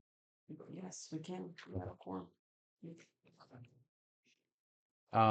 I think that the council should select the two people that they would like to have on any negotiation committee that moves forward now. Okay. Is there any specific negotiation that you're talking about right now that you think we need to move forward that's not currently in the purview of the entire council? All I know about are these three: the courtyard, the Danco project, and our transitions project. I don't know of anything else. I mean, Actively. if there's one emergency one that we have to establish the group tonight without Chris here, then I'd be willing to entertain that, but I don't think we should form all of them without him being here. Okay. So if there was a specific thing that you felt was not an emergency, but took priority, then Okay. For emergency purposes and to kind of get this moving along, do you just want to designate two people now for today that could fit any in the moment? And then when we get the full council, then we can revisit this for specific assignments of specific council members to specific projects. That sounds reasonable. Okay. can you restate that one more time? I apologize. Yes.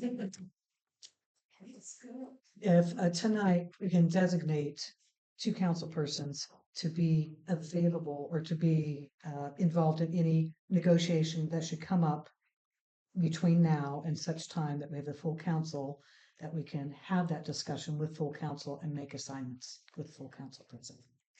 So designating 2 council members tonight to serve in whatever capacity in a negotiating need. Sounds great. I mean, Michelle, what do you think about this? Yeah, that's sure. Yes? Yeah, I want no, to, I mean, I feel like I want all of us I- in if I we're feel going to like, do that. you know, this rather. this is a first step. Let's Yeah. just do something. Okay. Yes. Okay. Okay. So are there 2 people who we feel should be on a negotiating team? Should it be needed? Well, that's, Again, I'll make this what are we easy. doing? I am available, willing, and interested to be in the meantime. Yeah. So, from there. I'm also available and interested. Um, We're swiping right. Sounds like available and interested. so I would also like to be on a negotiating team as well. Great. Do we want to take a vote individually for each member, or are we appointing? Michelle, do you want to be involved? Hey, right now I'm gonna hold back. Okay. Yeah. Then for this emergency in interim, let's just have it be mayor and mayor pro tem. That makes it clean and easy, if y'all would like. Fair enough. Sounds good. Okay. And then the expectation would be that if there are any meetings between now and when we revisit this, that myself and John would be notified and invited to the meetings. So at what level are you thinking you want to be involved? I mean, we have like just project planning meetings that aren't negotiation based, that are staff based. I mean, is that the level that you guys want to be involved in? You want to be I would say yes. at the table for like, okay. Is there any specific project that's currently occurring that we would be involved with at this point? We haven't received anything back yet from the Eisners. The Ottawa project, you know, we've talked about the separation from council because of your position as the appellant body for the planning commission decisions. Power plant project,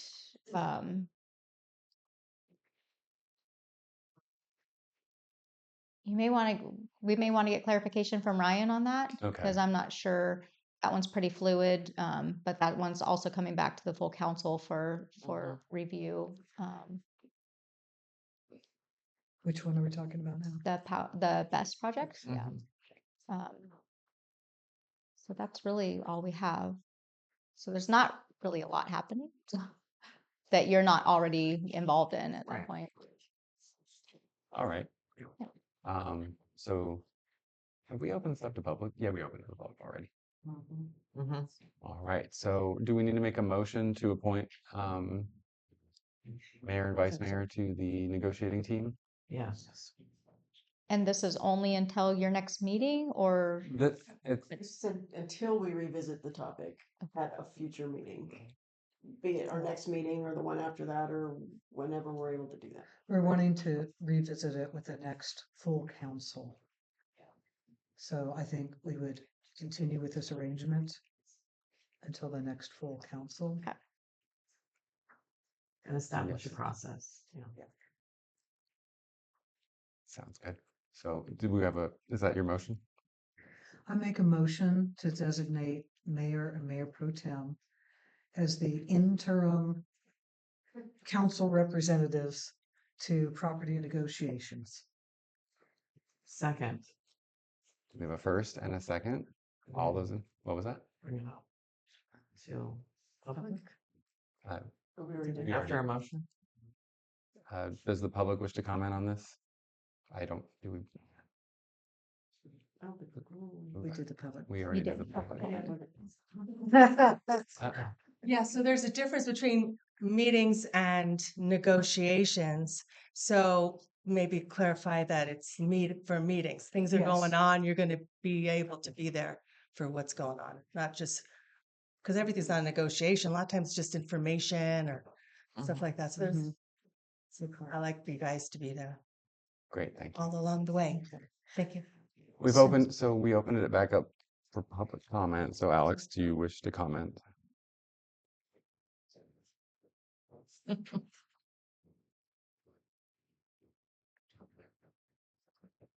what I was going to say is my remarks about a political, an appearance of political conflict of interest only regards the negotiations on one of these properties. The others, I don't see any problem. I mean, I see problems, but they're not, that will be solved in other places. But that I see as an important one because there is a very real political conflict of interest. So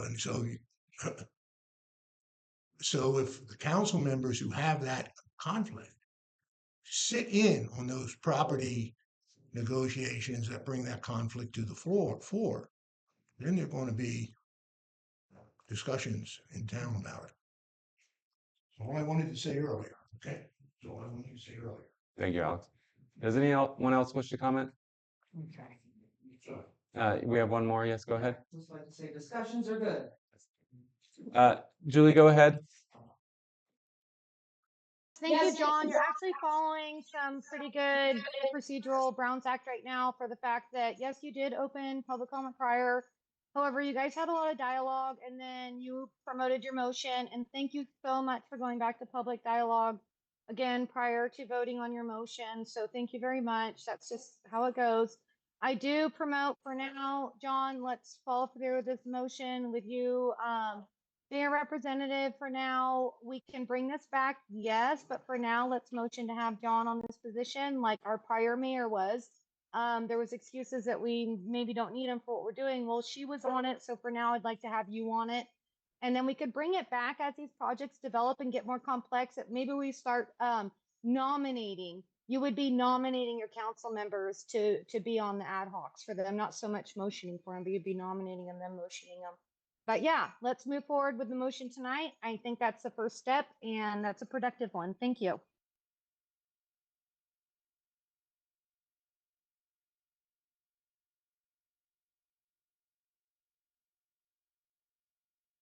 Amend the motion to include language, negotiation and meetings, activities, etc. You'll be notified, you'll be able to choose. Okay. Do we need a new second? Oh, second the amendment. Okay.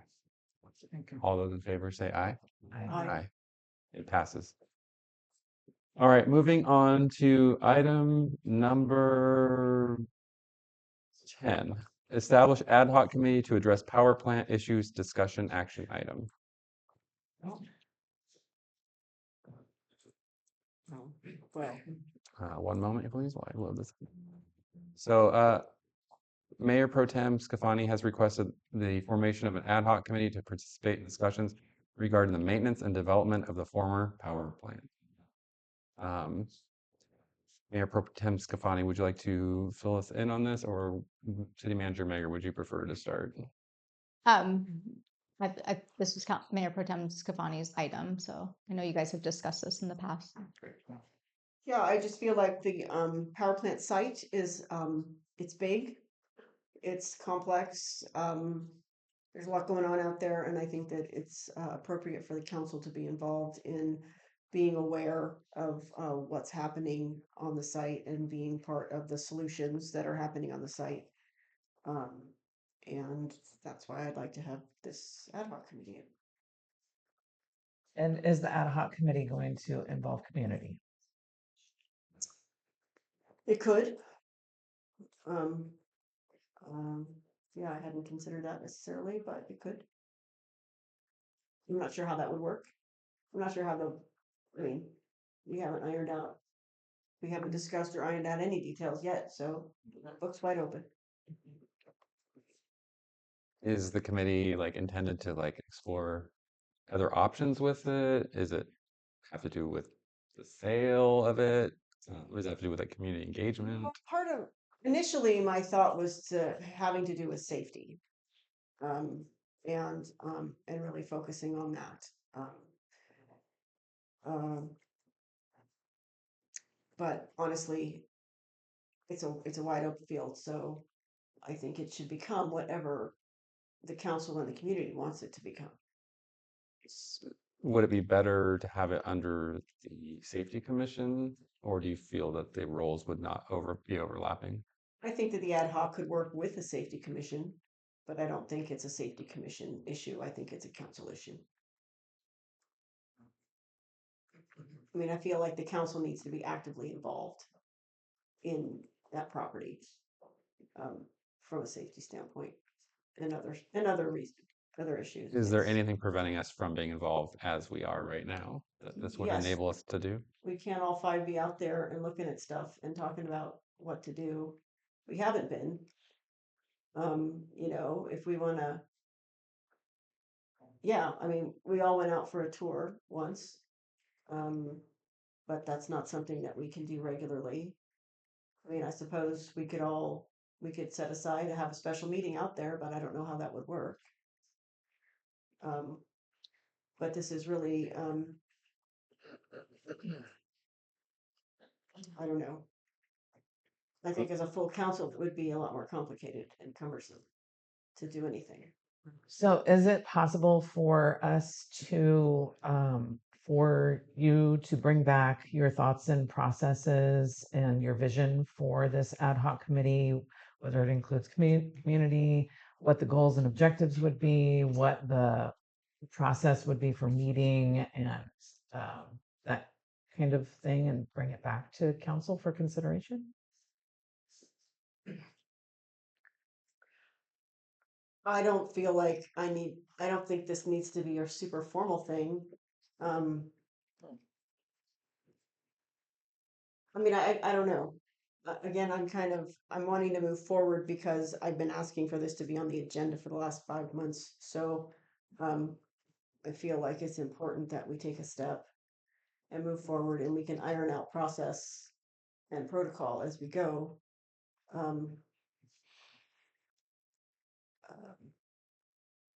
Yeah. Ask a question? Yeah, go ahead. And you're invested in this. I'm trying to understand, what is it that the council would bring or achieve in an ad hoc that looks at the maintenance and development of the power plant site? We're talking all of it, including the chip field, or we're talking the part that's just also the part for the BES agreement? No, I mean the whole thing, the whole 22 acres. And so, just to repeat, how would the council contribute or be informed through this process? I think the council could learn about identified hazards, learn about mitigation ideas and costs. The council could then appropriate funds to mitigate certain hazards and safety issues, rather than waiting for power transitions to do something or the demolition to start or something else to happen. We could identify high priority items and direct that those things are taken care of sooner instead of later. So your scope is, again, directed at safety. Primarily and initially safety, yes. Any further comments from council before I open it up to the public? All right, moving on to the public. Does anyone wish to comment on this item? I am very excited about this because I think a lot could be done with a shovel and a wheelbarrow and a dumpster and some volunteers. At first, you guys can go and check out the scope, and there's different levels of safety and some stuff that's just mess. And it's a good way to identify that instead of just talking about it in a room. I think it's great. Thank you very much. Great, thank you. Any further public comment? Yes, go ahead.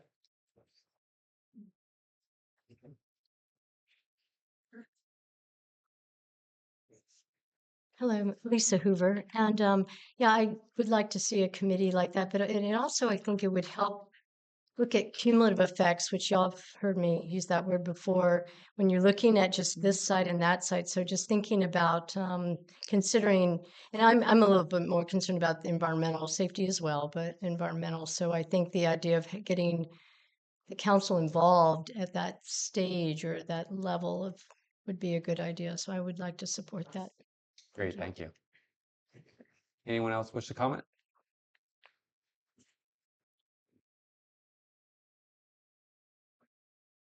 I think the idea of a committee is a good idea. I think that if more than one council person is on that committee, you're creating problems within the council itself, jurisdictionally, Brown Act, all that type of stuff. You still have to come back to the council meeting to conduct the official business and legislate response to it. That has to occur in a full meeting. You can't do that with two people behind the thing. So you're building in a difficulty with that. Just a consideration, not that it can't be get around, but it will be a difficulty for you. Other than that, I do think the Public Safety Commission deserves a seat at that table. Otherwise, why do you have it? And I think that person should be selected by the Public Safety Commission when it comes time to form this ad hoc committee.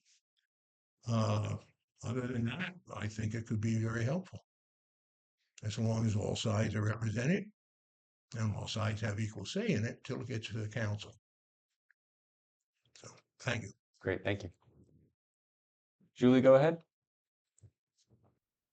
Yes, thank you. I hope you guys can hear me okay. I do support this ad hoc in the manner that we can still have two council people on it. And obviously, John, with you already getting approved with the prior agenda item, overseeing kind of stuff like this, it would be probably more appropriate to like, you could, I mean, I see the supervisors do this all the time. But you could be on there, that's fine, and somebody else, and then we could bring in like the community as to finish off this ad hoc. They did it in the planning commission with the power storage battery stuff. So even maybe combining who was already on that ad hoc with then having the representatives from the council, because I understand with the safety and but they also kind of are up that same alley, you know, so we already kind of have an ad hoc with their thing that got allowed. Okay, by the way, we've never had an ad hoc where community was allowed to participate, so I appreciate that staff allowed that, but in the past that's never been an option.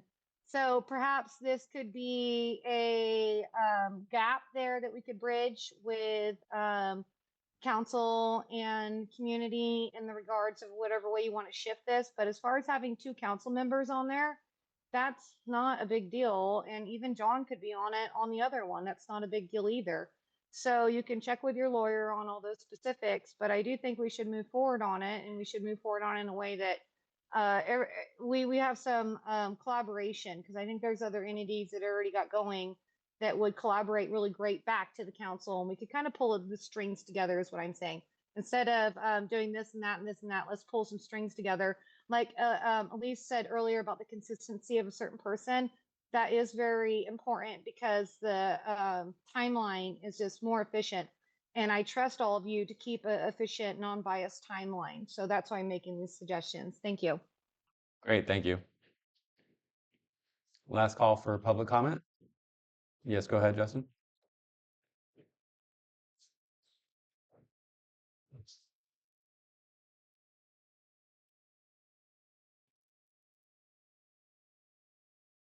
Justin, I just wanted to make sure that you guys clarify your actual scope because I heard it said initially safety.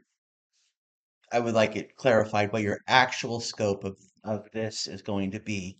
What's your limits? Where do you stop? That kind of thing. Thank you. Great, thank you. Any further comment? Yes, go ahead. I've just heard it discussed among the public and among myself and people that I think people are concerned about the chips. I think people are concerned about the structure. I think people are concerned about the safety of the site. I think people are concerned that we've brought up so many times the demolition, but never really heard what that means. And the actual environment. You know, we talk so much about there being poisonous environment out there, and it would be nice to know if there really are like soil tests that have been done. I mean, those kind of things could really be looked at and brought back to the public so we have a better understanding of what's really going on with that site. And, we talked about if it's going to be $1 million, I mean, what is it really going to be to clean it up? Because we don't seem to have a clear picture of that kind of stuff either. So that's just been discussed with different people in the public. I think everybody's kind of interested in knowing what those things mean. Great, thank you. Any further public comment? All right, bringing it back to council. I think at this time, I'll let you go ahead. No, go ahead. I think at this time, I'd rather have an ad hoc scope out what this ad hoc will do and have specifics before we form this power ad hoc. I just want to know what it's going to do and what its scope is. If it is truly just safety, I would be willing to entertain that, but I'm not. I just want it. I want it kind of scoped down before I would be in favor of an ad hoc. Well, I think that safety is a priority. I think that's the number one priority. But I think that once some of those safety issues are mitigated, that this ad hoc could branch out and do a lot more. And yeah, the ad hoc could do, could begin to address the fuel pile, could brainstorm ideas to start to reduce the fuel pile, could one of the ideas I had a long time ago is we don't have the ability to drive all the way around that plant. Why don't we hire somebody with equipment to go in there and create a road around the perimeter so that the city can go in there every day and drive the perimeter of the plant and make sure everything still looks okay, that all the fences are intact, that that there doesn't seem to be anything out of place, this sort of thing. It's just putting brains on the problem, and the more people we have trying to solve problems and looking at potential solutions, the better chance we have of solving things. And it involves a community, and it creates security by involving the community and having people aware and participating. And I feel like that's always a good thing. I'm not disagreeing with anything that you're saying, but in order to involve the community, I'm feeling like we're going to need to do some outreach to invite community input. We've had some community input. I think all of us have received emails about concerns, ideas, suggestions, etc., which I think is great. But if an ad hoc committee scope, purpose, definitions, other things could be moved forward, then there would be a way to elicit some interest and from people who may not be here or there, and Sure. Maybe for further discussion. I'm not sure. That's just my thought. I don't know that forming an ad hoc tonight would do that. But those are my thoughts. Gotcha. How about forming an ad hoc to do that? So honestly, I don't want to do it. I don't want to try to do it all in my own head.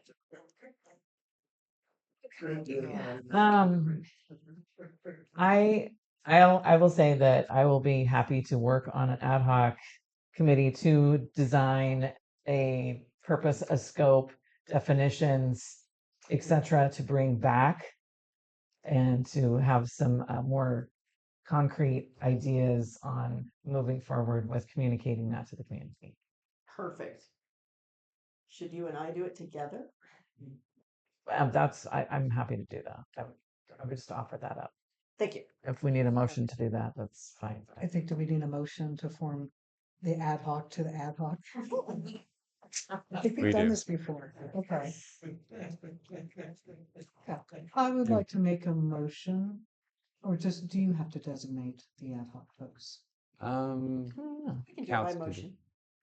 Okay.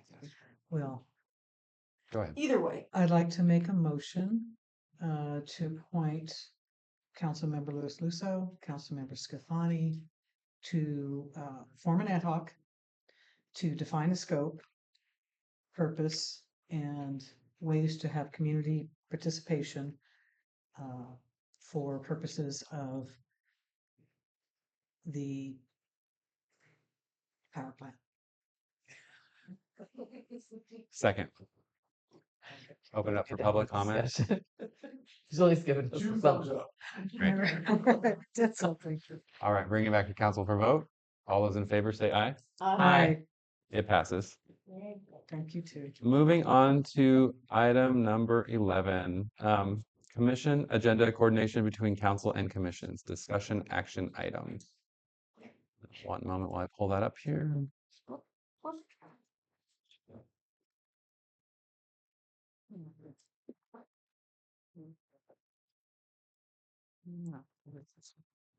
Alrighty. Council has requested a discussion item to address the agenda setting process for the city's commissions. Mayor Sawatsky, and just so you're aware, it was Councilmember not Louis Lusso, Napier and I who worked on this, not Scafani.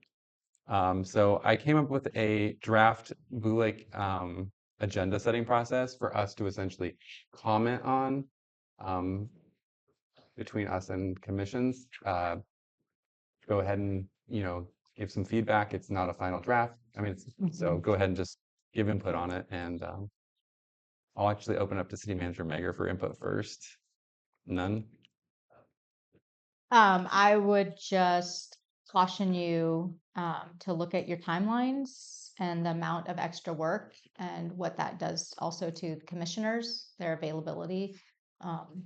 Just being volunteers, it's a pretty, starting 3 weeks before a meeting to start working on a process to develop an agenda, just, thinking about their availability and that's kind of my own comment. Does the council wish to comment on it?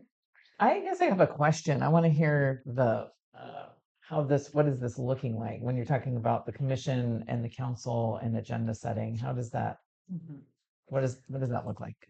Well, I mean, other than what I see, what I've seen is we kind of have arms and tentacles going in many different directions, doing many different things.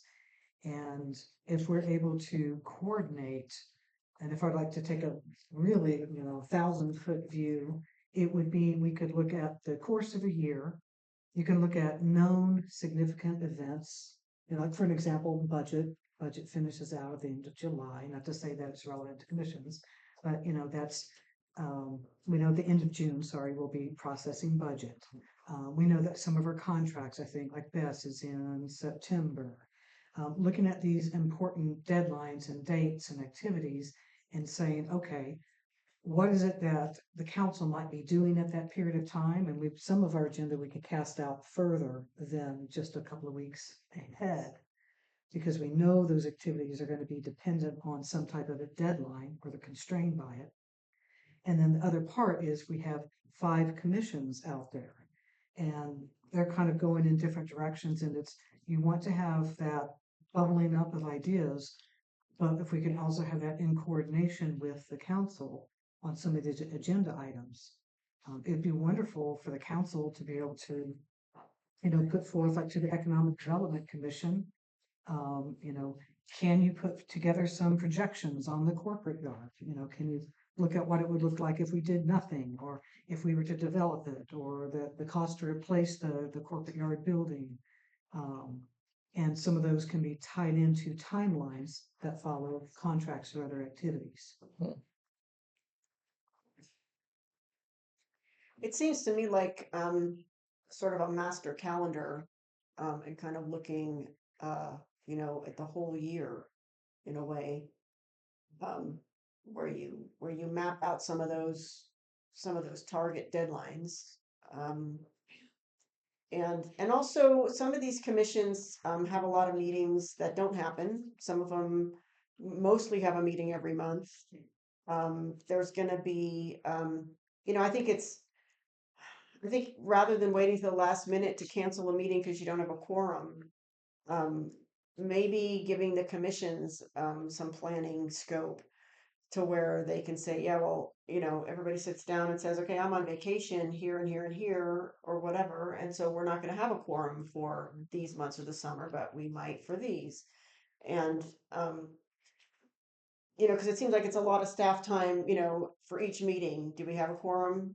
You know, and posting cancellations at the last minute, or just showing up and not having a quorum. So it'd be nice to put in place some kind of advanced planning, so the commissioners know when they might need to be available and can plan for months that won't have a meeting. Mm.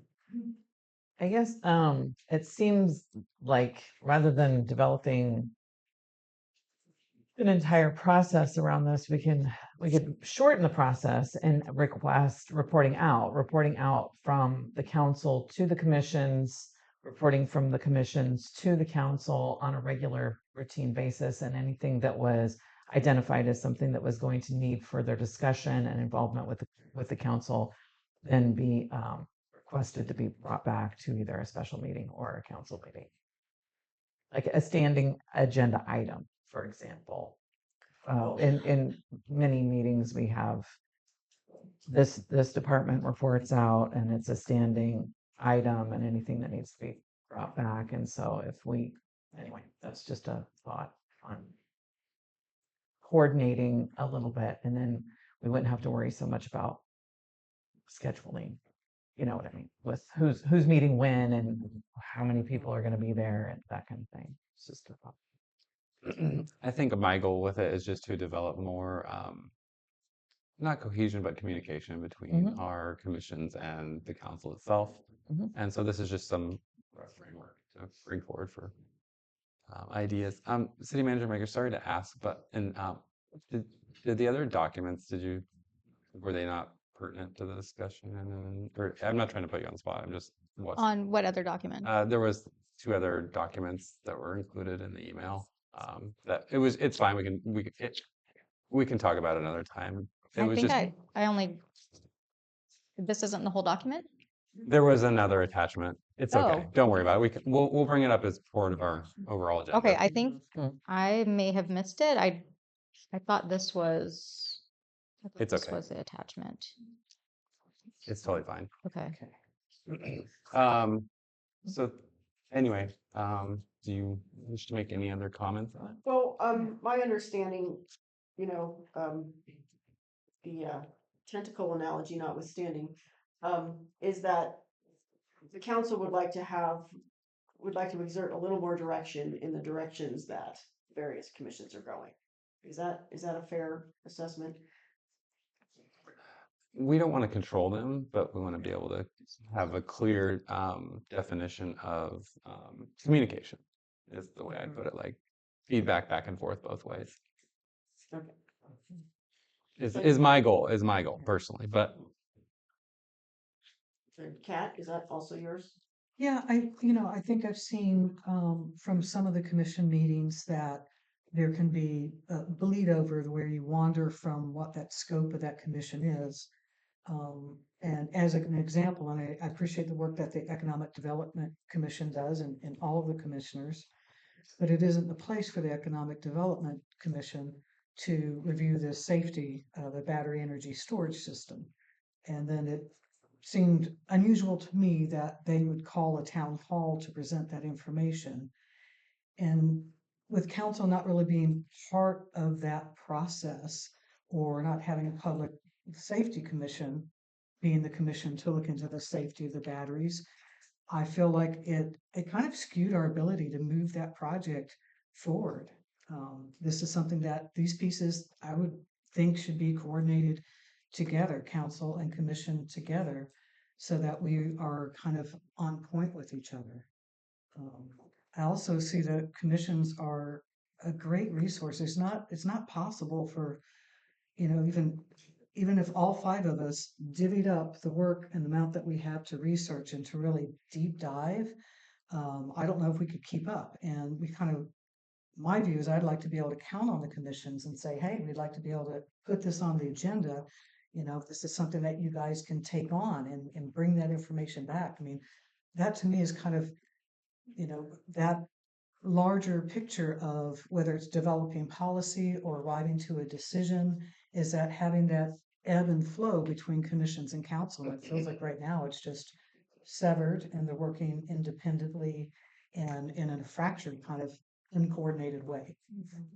So, and to reiterate what John said, and if you have those packages in front of you, these are just like a jumping off point. This is like, well, what if, what if, what if?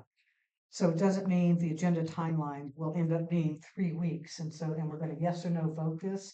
It is, what would it look like if we took more than 2 days to develop that agenda? Or what would it look like if we involved a council member or a liaison or the staff member in the development of these conversations? Would there be any kind of issue with the liaison communicating between the commissions? I mean, I'm honestly looking at this. I mean, you guys are getting involved in a lot of layers of the process and just thinking about like, do you really have the capacity, I mean, between ad hocs and, all your other duties with council and the other, liaison positions and, I don't, you're taking on a lot. It looks, there's a lot of layers being proposed through all of this. One of the things that we have always done with the Public Safety Commission is they do an annual work plan that gets approved by the council.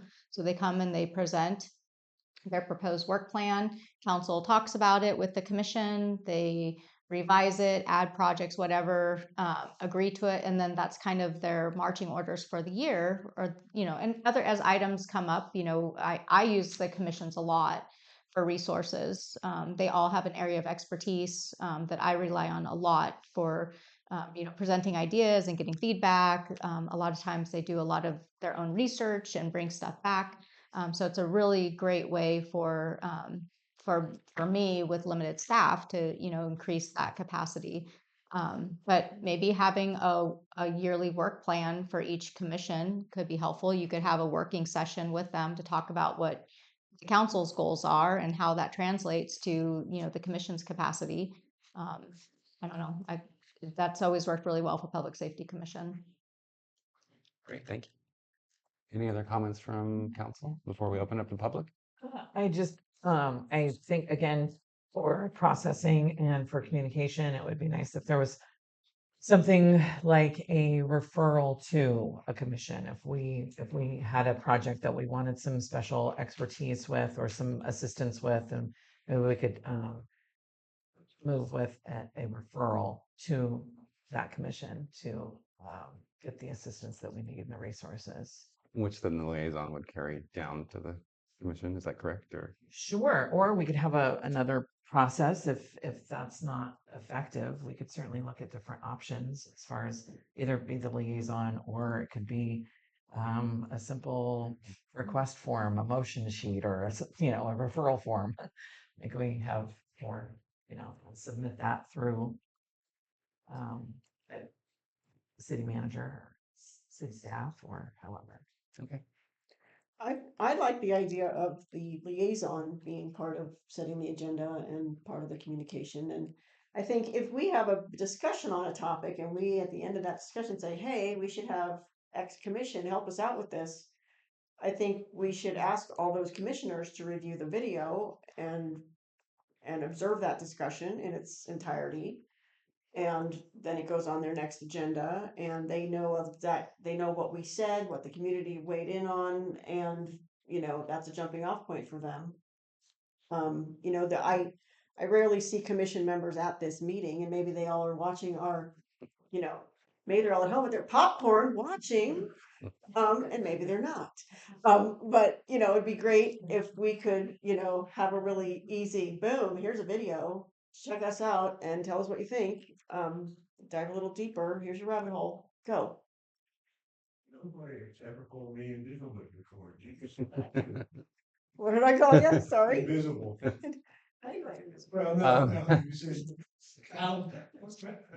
Wait for your turn. Wait for your turn. There we go. All right, we're going to go ahead and open up for public comment. Alex, would you like to be the first one? Yes. Great discussion. Okay. I'm addressing you as a public safety commissioner. That was November I was appointed, in time for the November meeting, which didn't happen. So what's that, 6 months, 5 months? We missed the first two of my meetings. We had one in January, we had one in February, we missed March, we had one in April. Okay, and all those absences were done basically because there weren't enough members. We had 3 for the first 2 and so on. So there wasn't anything in the commission itself causing those, but it was the delay in the change of council and so on, getting the appointments made. The next meeting we have will be the first time we have 5 members, in my experience. So I really think trying to plan 3-4 weeks in advance isn't going to work. I think that it's right, just wait until you have to. I think that just emergencies happen and you can't plan on that.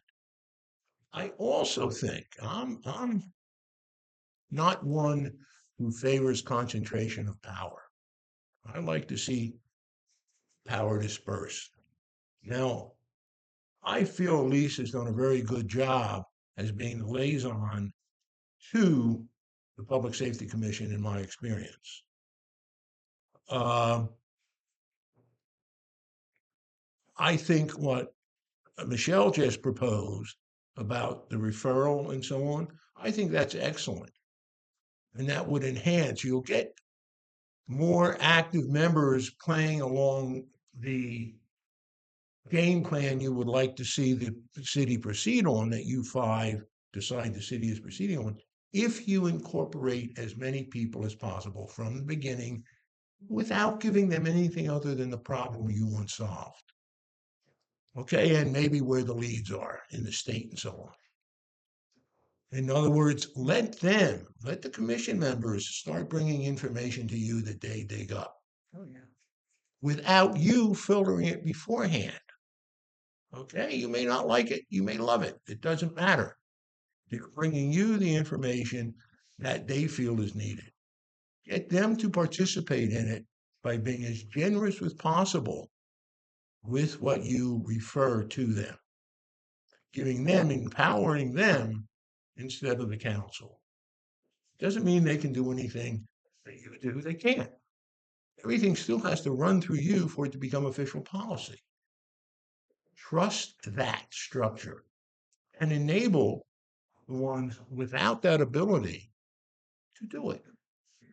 And you'll find your commission members last longer, are more involved, more excited, and be generous to them, even if you disagree with them. And I think the other thing is an annual meeting with the commission and the council is a good idea. Okay, just to talk about the past year, talk about the future year. I would like better communication, but sometimes I don't even know we need communication until it's already given to me, and it could have been before. If Elise would, I was sitting here and I thought, well, maybe the Public Safety Commission ought to have, as you know, you have council notes or something, have the liaison have a handful of time in our meetings to report to us from the council, the 2-way report, what you wish from us and what the information you bring us and what you'll take back to them. So, I think that's the way to fix it without any grand operating thing, and get the commissions filled. Get the commissions filled. So thank you. It was interesting. I like the ad hoc. That was great. Thank you. Yes, go ahead, Barbara. Yeah, I think it's a great idea for there to be more communication. And collaboration and maybe even between the commissions. Like, I think that arts and heritage can support economic development, like with these ideas and events and maybe fundraising if there's a budget crunch. It's great for us to work together. We're all working for the betterment of Blue Lake. Like we're the finger, like anyway, I'm not gonna say all that, but like you're the head. And so I think that you guys need to be in touch and everybody working together and excited about it. So I think that's a great thing great idea. Great, thank you. Yes, go ahead. I just want to say I think it's a great idea as far as having, when I was reading through this over the weekend, it just seems like the idea of there being more collaboration. I appreciate what Kat said about, sometimes that research part of it is really hard. And there's sometimes a deep dive. And so it seems like that communication between the council and the commission sounds like a great idea. Great, thank you. Any other public comment? Moving up to Zoom, Lori, go ahead. Yeah, hi. One comment about the audio. It's kind of choppy. So I'm not sure if I'm choppy to you, but the audio coming out, it can be. I think I asked probably in the fall about having commissions report to the council. So this was probably prior to some of the new council members or the newer ones that are here now. Because when I've attended some of the commission meetings, sometimes there's a council liaison, sometimes there isn't. And so if there isn't one, then there's no report at the council meetings, which I think is unfortunate. And I think that the commission chair should be reporting to the council at least one of the maybe two meetings that you guys have a month. I think that would be helpful. It seems as though the commissions are not necessarily solving problems. They may be hearing information at their meetings. The last Economic Development Commission meeting that I wasn't able to attend, but I did go back and review the recording.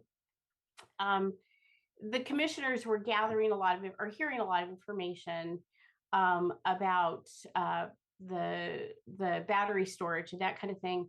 But it didn't seem like there was a give and take kind of dialogue. So I'm not quite sure when the commission meetings are happening that there is a give and take, if it's not just information gathering from, say, the city manager's information that she wants them to hear. So, I support the idea of having a sort of a playbook on how this should work with the commissions and the council, because I think there's a lot of important work that the council needs that the commissions can do.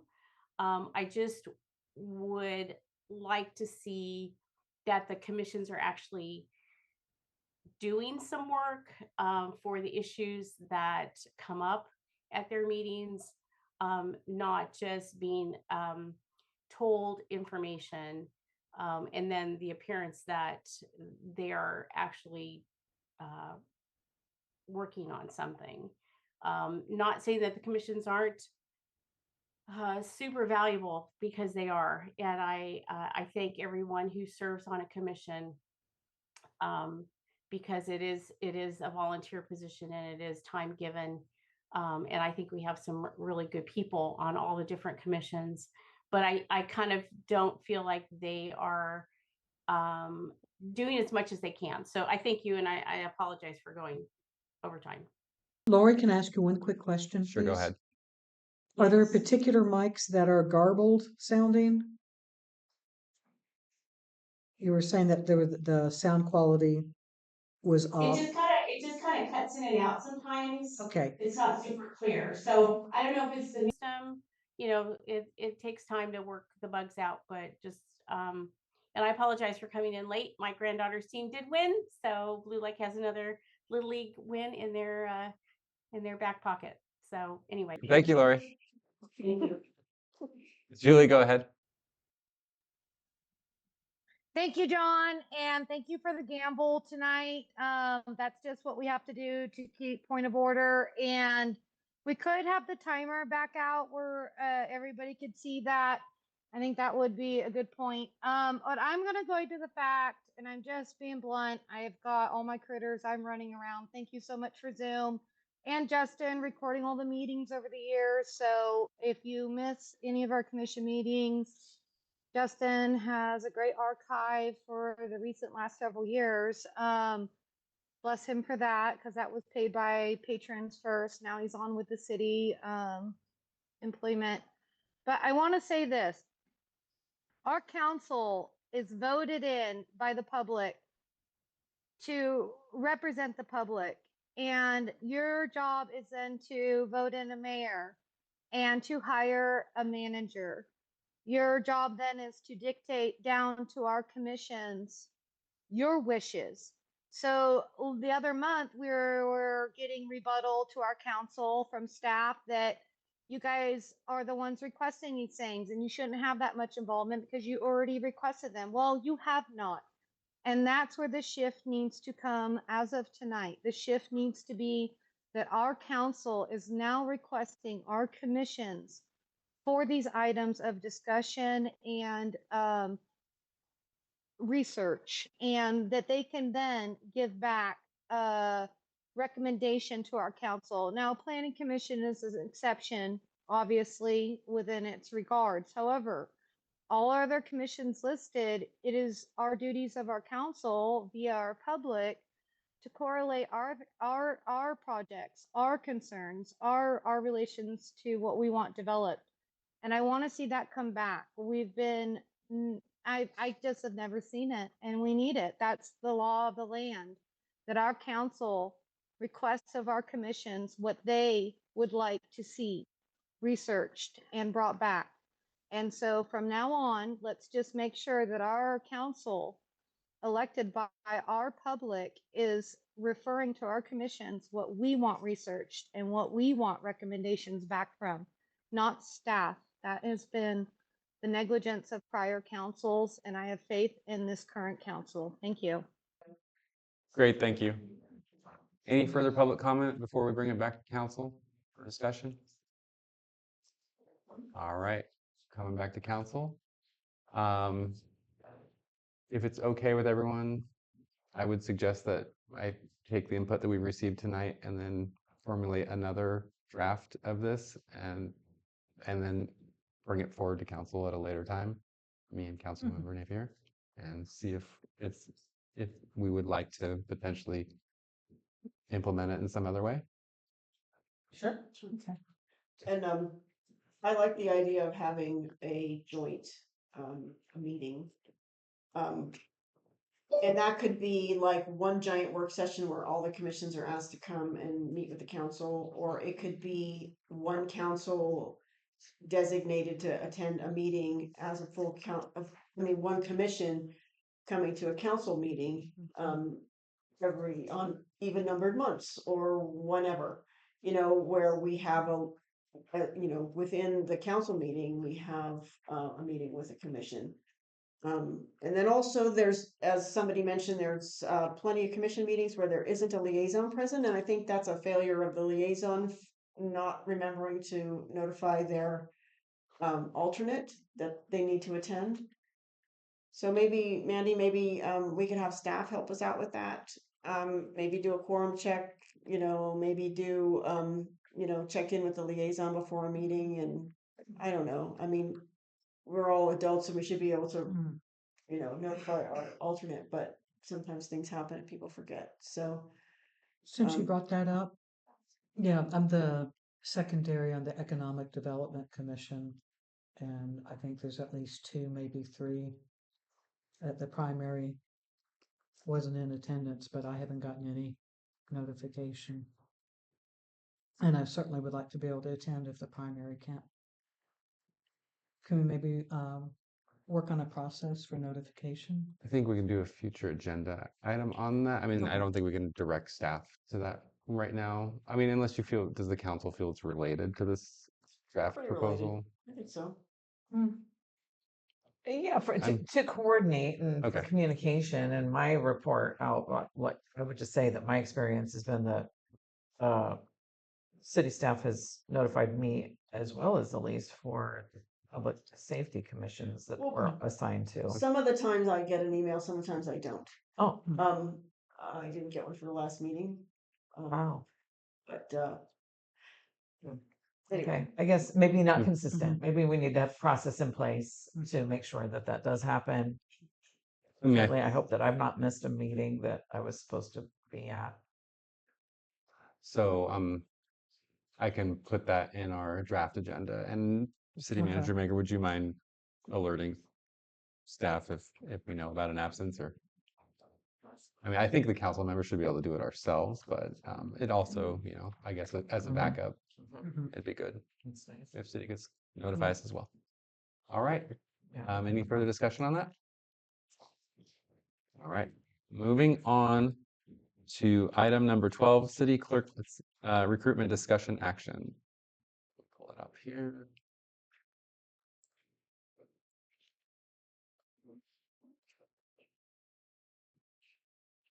The city council has been recruiting for the city clerk position. Actions to date include the following: designation of an ad hoc committee, development of a job description, development of a recruitment flyer, advertising, and application review and interviews. And actually, we're going to take a quick break. I apologize for introducing the item. Do you mind if we take a quick break? Great. Quick break. Bringing the meeting back to order at Recording in progress. 9:06. All right, so I'll just repeat the item again. We're on to item number 12. The city has been recruiting for the city clerk position. The actions to date include the following: designation of an ad hoc committee, development of a job description, development of a recruitment flyer, advertising, application review, and interviews. The ad hoc, consisting of Councilmember Napier and Louis Lusso, and the city manager recently interviewed 5 applicants for the position. The ad hoc and the city manager will provide council with an update on the position recruitment and will seek clarification and direction on the next steps to fill the position. City Manager Megar, would you like to comment on this, or would you like the ad hoc to begin commenting? I'm happy to defer to the ad hoc. Okay. Would either of you like to begin? We did 5 interviews, and we have 2 qualified individuals, and I don't know what to say, how to report out. The interviews went great. It was very an interesting process, and we do have there were a couple of qualified applicants that I am interested in pursuing for further discussion. And just for clarification, you'll let us know if there's anything that we're overstepping on during this process. Okay, great. Councilmember Napier, do you have anything else to add to that? Yeah, did the council receive applications, the applications? We did for not. interviews? No. Okay.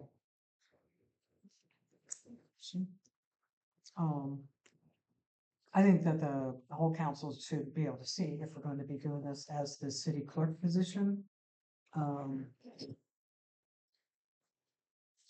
I think it was pretty limited in how we advertised. And I still would hope that we might be able to expand that advertising as we look. There is a candidate that is clearly qualified. They also have a full-time job. I'd be happy to make a motion that we hire them per the terms of our findings, number 1 of the ad hoc, to be able to do the transcription, to be able to help with agenda packet preparation, and doing that up to 30 hours a month, but not calling that the city clerk. That's not the city clerk position. They certainly are extremely qualified and they're available for that much work. And it would be really nice to have someone who's got parliamentary procedure already under their hat as part of their skill set. to be in attendance in the meetings. So I think that could be a great way to kind of test drive each other, the candidate and ourselves, being able to do just to repeat, being able to do that contract for, I think it was up to 30 hours a month and up to 3 months and see how that goes.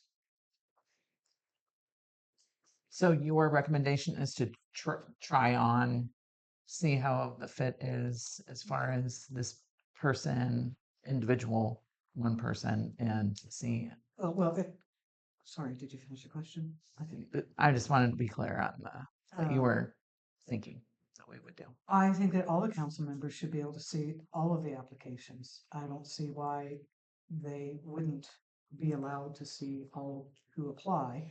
It wouldn't be appropriate to have everybody involved in the interview process. So that's one. Okay. But I think for the purposes of meeting what we have long identified as an immediate need is to be able to have someone taking minutes at these meetings and being able to do agenda preparation. And we've successfully identified and interviewed somebody who can provide those services. And the caveat that I have is that they have a full-time job. They're not available to be our city clerk as we would see it through our normal hours of operation. And so I think moving forward, as we had previously found as an ad hoc, to yes, approve them, to move them forward, to take these meeting minutes, to be able to do the agenda prep, but that we continue to recruit for a city clerk. And this person has no intention of leaving their full-time job. They plan to keep that, and this was a side kind of gig for them. Is that the understanding that that's why they applied, because it was a very limited time commitment? That was the impression that I got. We didn't have any discussions about that though.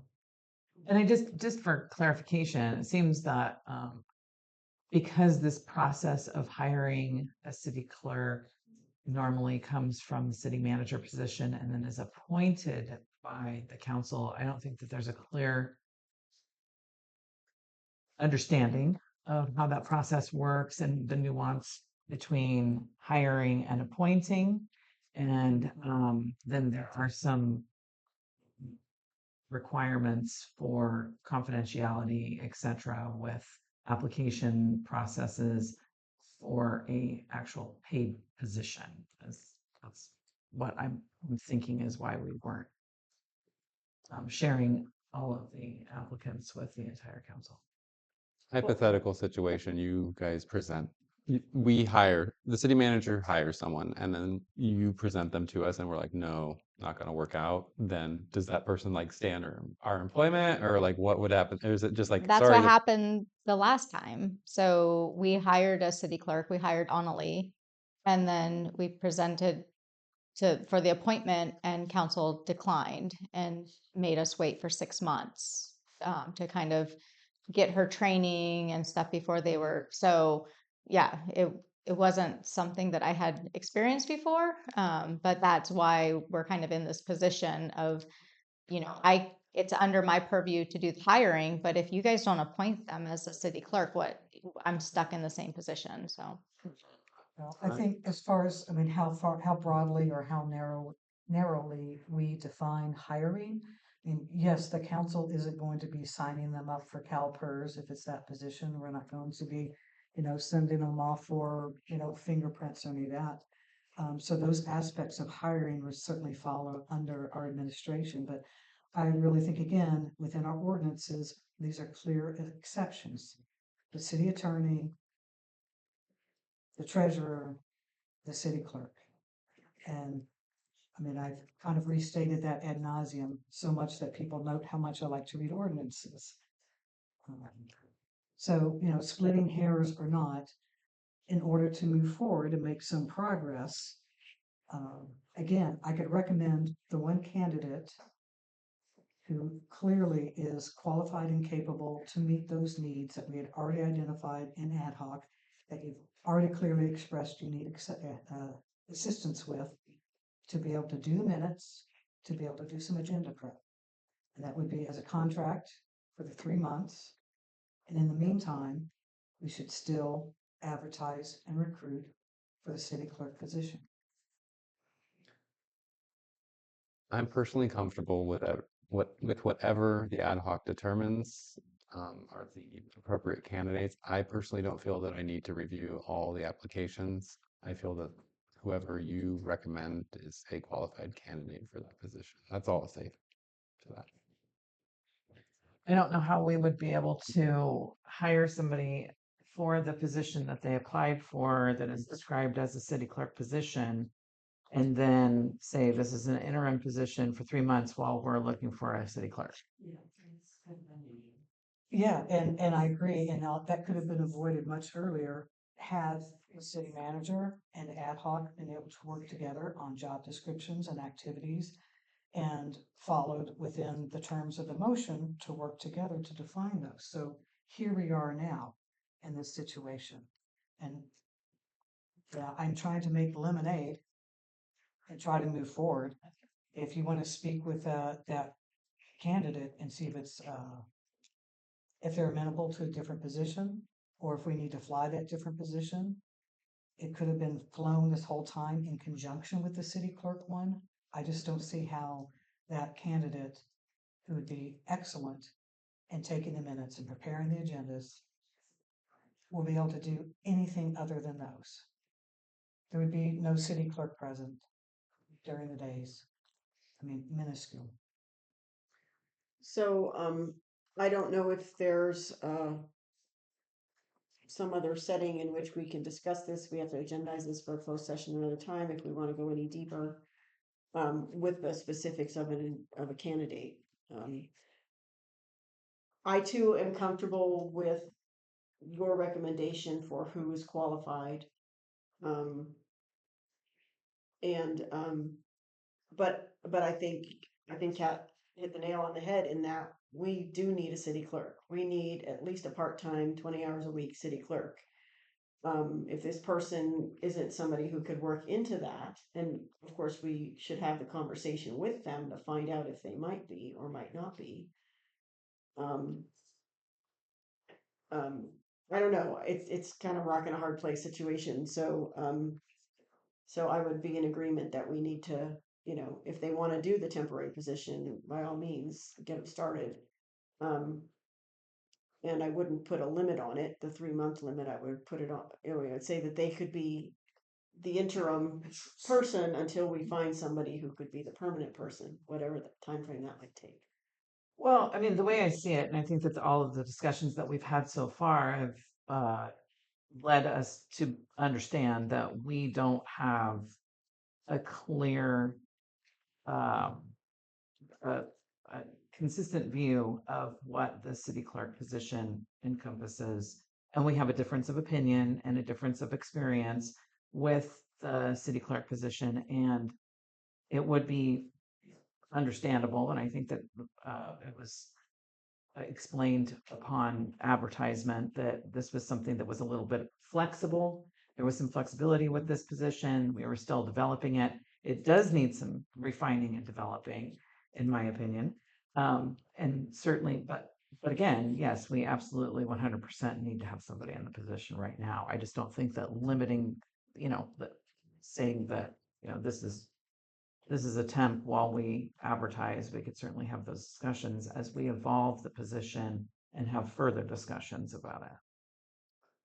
I feel like it needs more work. But here we are.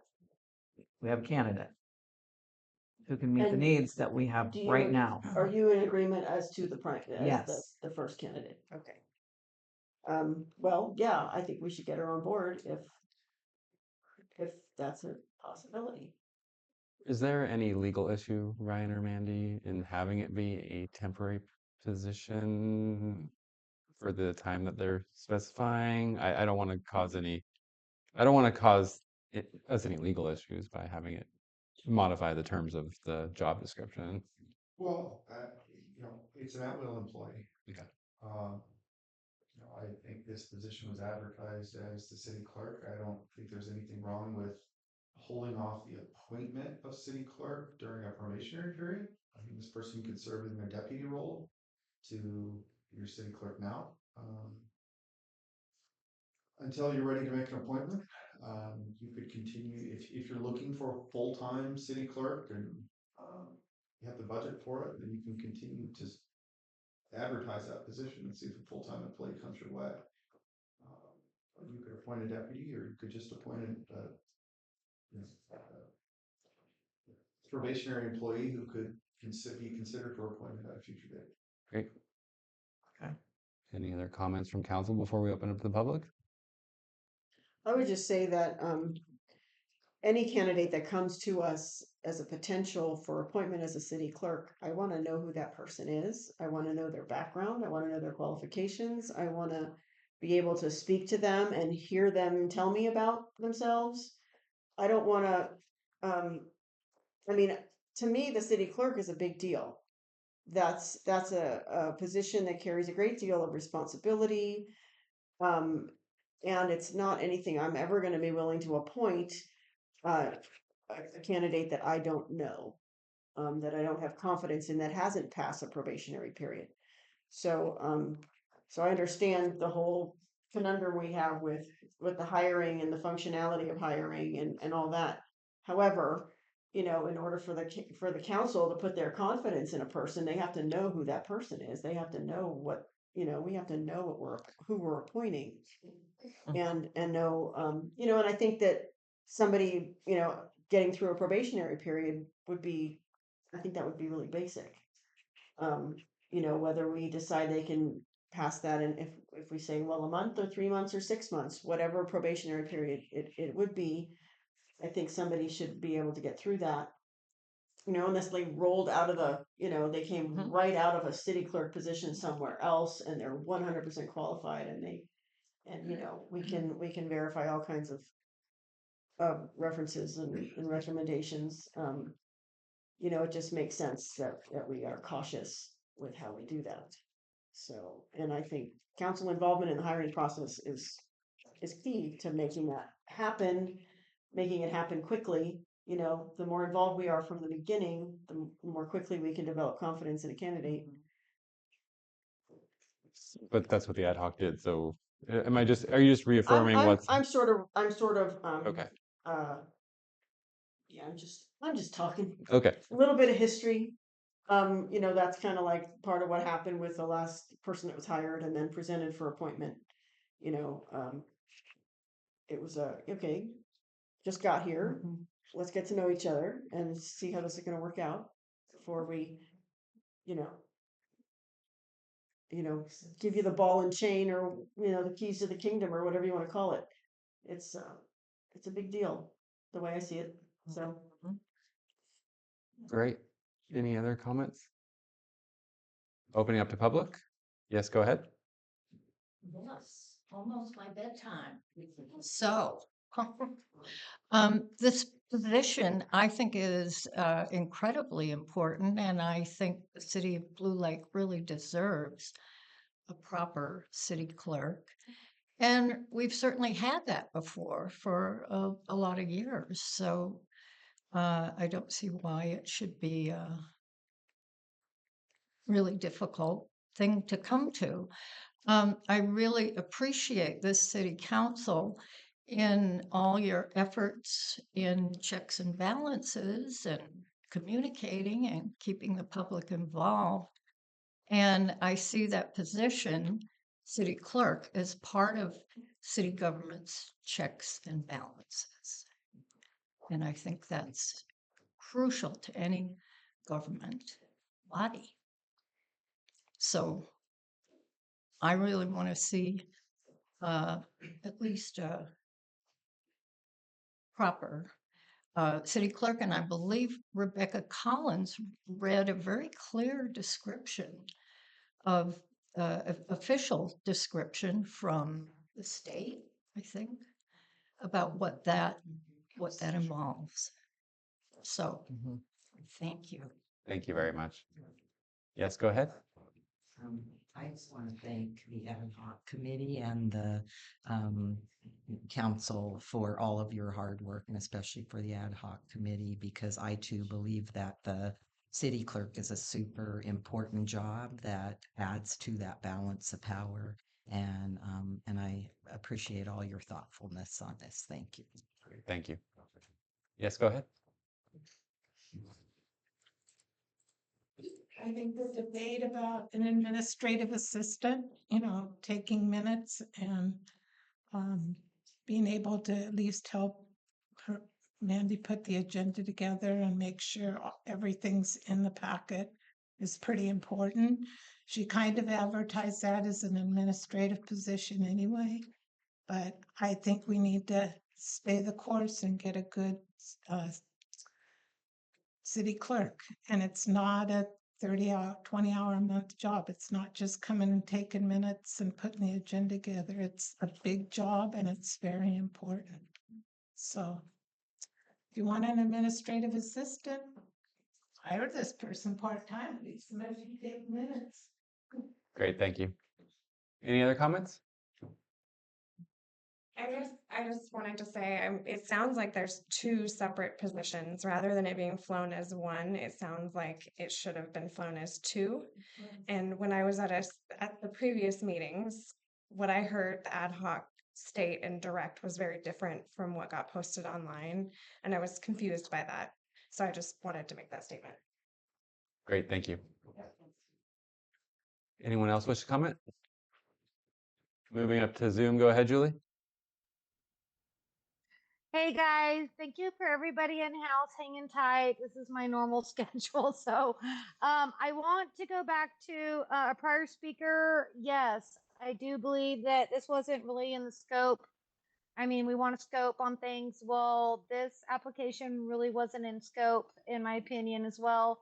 And to prior council member Stefani's comments, I do have to concur. I am leery of, being honest, transplants. We have had many occurrences of staff hired on directly through management that has actually prohibited public records, and I can't blame them or the liaison that had to give them that information. But as we move on to really the reason of this position, I do think it's crucial that our council has preview to the applicants, and that the process that we are making available to applicants is broad and it's inclusive, and that we were given an opportunity to get the most highly qualified individuals. But while we're still in this weird limbo for the fact that we're not really following council's direction, yet we have these applicants,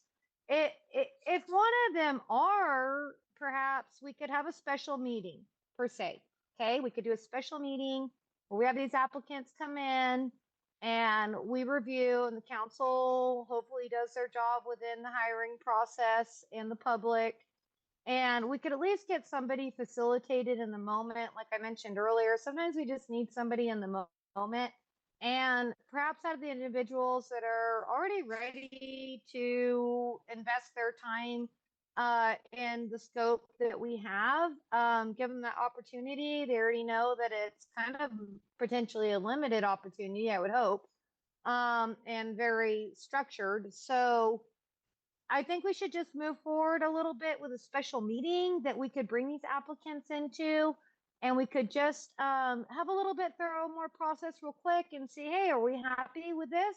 Are we happy with one of these applicants? And have a packet that comes prior to that special meeting where we're getting their resumes and we're getting any referrals that they could add to that. So that's just my thoughts on it. I think a special meeting on this decision would actually be more productive, because it's very crucial, and it's something that we've been on for a very long time, and I don't want to see the same headaches hit us again, because it's time to move on from all the headaches. So thank you. Thank you, Julie. Last call for public comment before we come back to council. Coming back to council for further discussion. How would we, I don't know what it would be like to interview in front of everybody in Zoom and all of that stuff, that would be, I think, irregular, but I'm not sure about the process. I feel like right now, without giving direction with a specific name, how do we make a motion for the movement forward for this candidate that Kat and I believe are both wanting to see move forward? How do I direct Yeah. without mentioning the person's name? How does this motion go? Sure, I think you could move that, that the city manager go ahead and hire the person recommended, by the ad hoc committee. And, you know, title, you guys would have to decide whether it's deputy city clerk or something else. But you can make that motion without indicating who it is. Okay. I think Mandy knows who it is. Just make sure you guys are clear. Right. So I like deputy city clerk. Like that. So I don't know that we have to name them anything that involves the two words city clerk. I don't think that that's even necessary because they're not going to really fill that role. But that's the position that they applied for. And that is the job description that was flown. And that was what the position was interviewed for. Mm-hmm. And did you get a sense that this person was applying because they wanted the title of city clerk? I didn't really get a feeling for that. I got a sense it was almost as much about busy work and I can do this stuff as probably the extra income. Mm-hmm. Well, I think whatever happens, the person needs to be made aware that we're going to continue to recruit for a more full position. Well, that wasn't in the motion, just so you're aware. Yeah. Okay, so. Oh, I mean, we haven't made a motion. There is no Oh, motion yeah. up. That's right. So, yeah. Yeah, so it seems to me that, yeah, the 20 to 30 hours a month thing is, to me, a stopgap measure. That I expect is gonna need to evolve into something else. Can I make a suggestion? Please. When I hire the person, deputy city clerk or not, and then once that person is here, you could have closed sessions in the future where you invite the individual in as an employee who's taking minutes to talk to you about whether or not they could fill the duties of city clerk in the future. And you can make that appointment or not, but at least you can move forward with the hiring and get that person working on the things where there's an immediate need.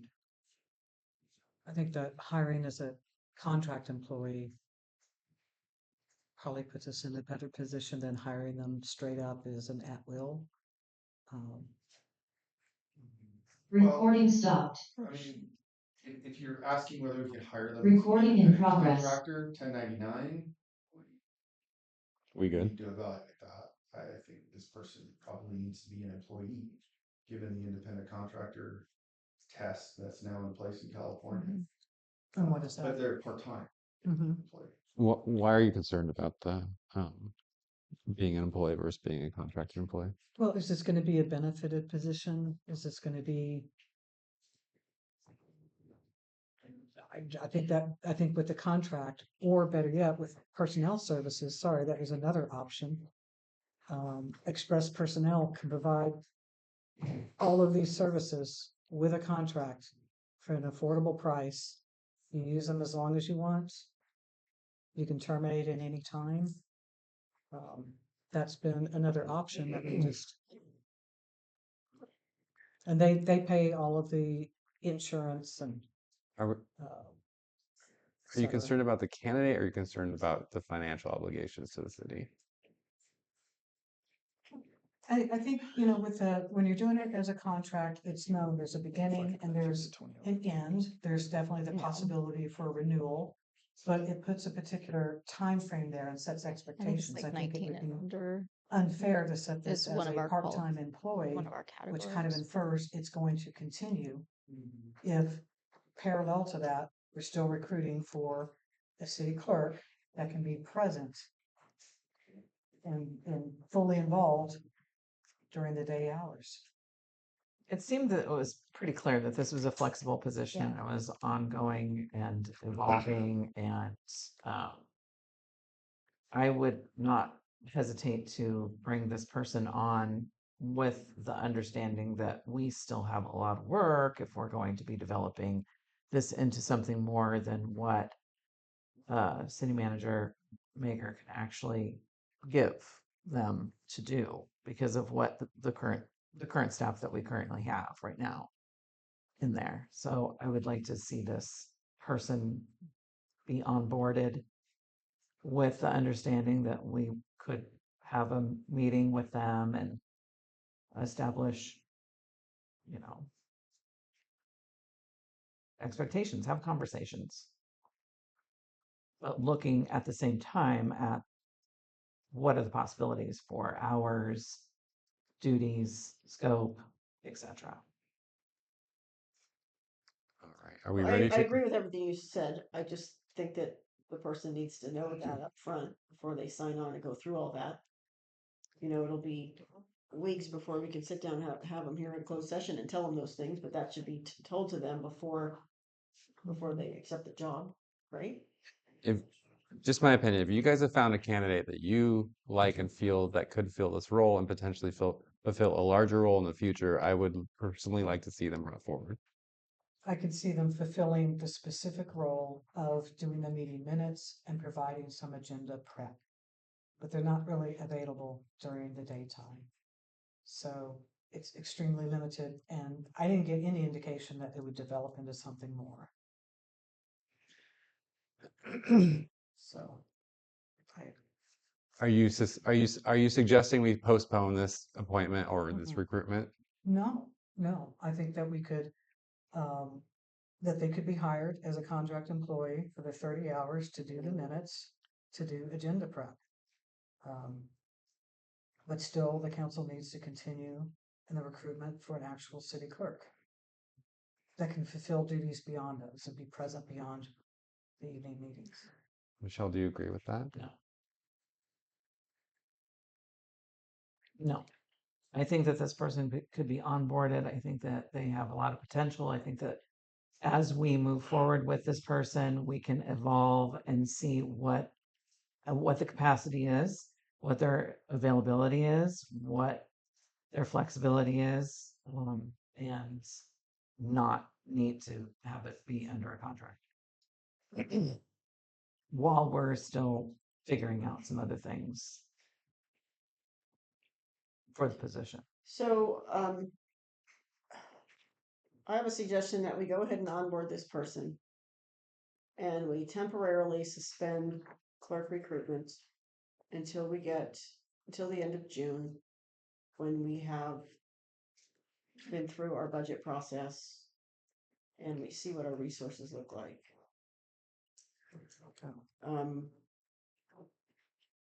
I feel like it's not going to hurt us to do that because we're going to be covered and we don't really have a whole lot of momentum we're about to lose.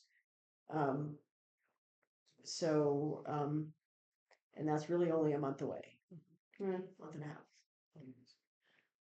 Concerns? Yeah, I don't see any reason to suspend advertising and recruitment. That can continue. There's very little cost in that. I don't see where we have a job description and clear scope and duties that are agreed upon. Which is also something that ad hoc and city manager which we worked on together. We still haven't. So.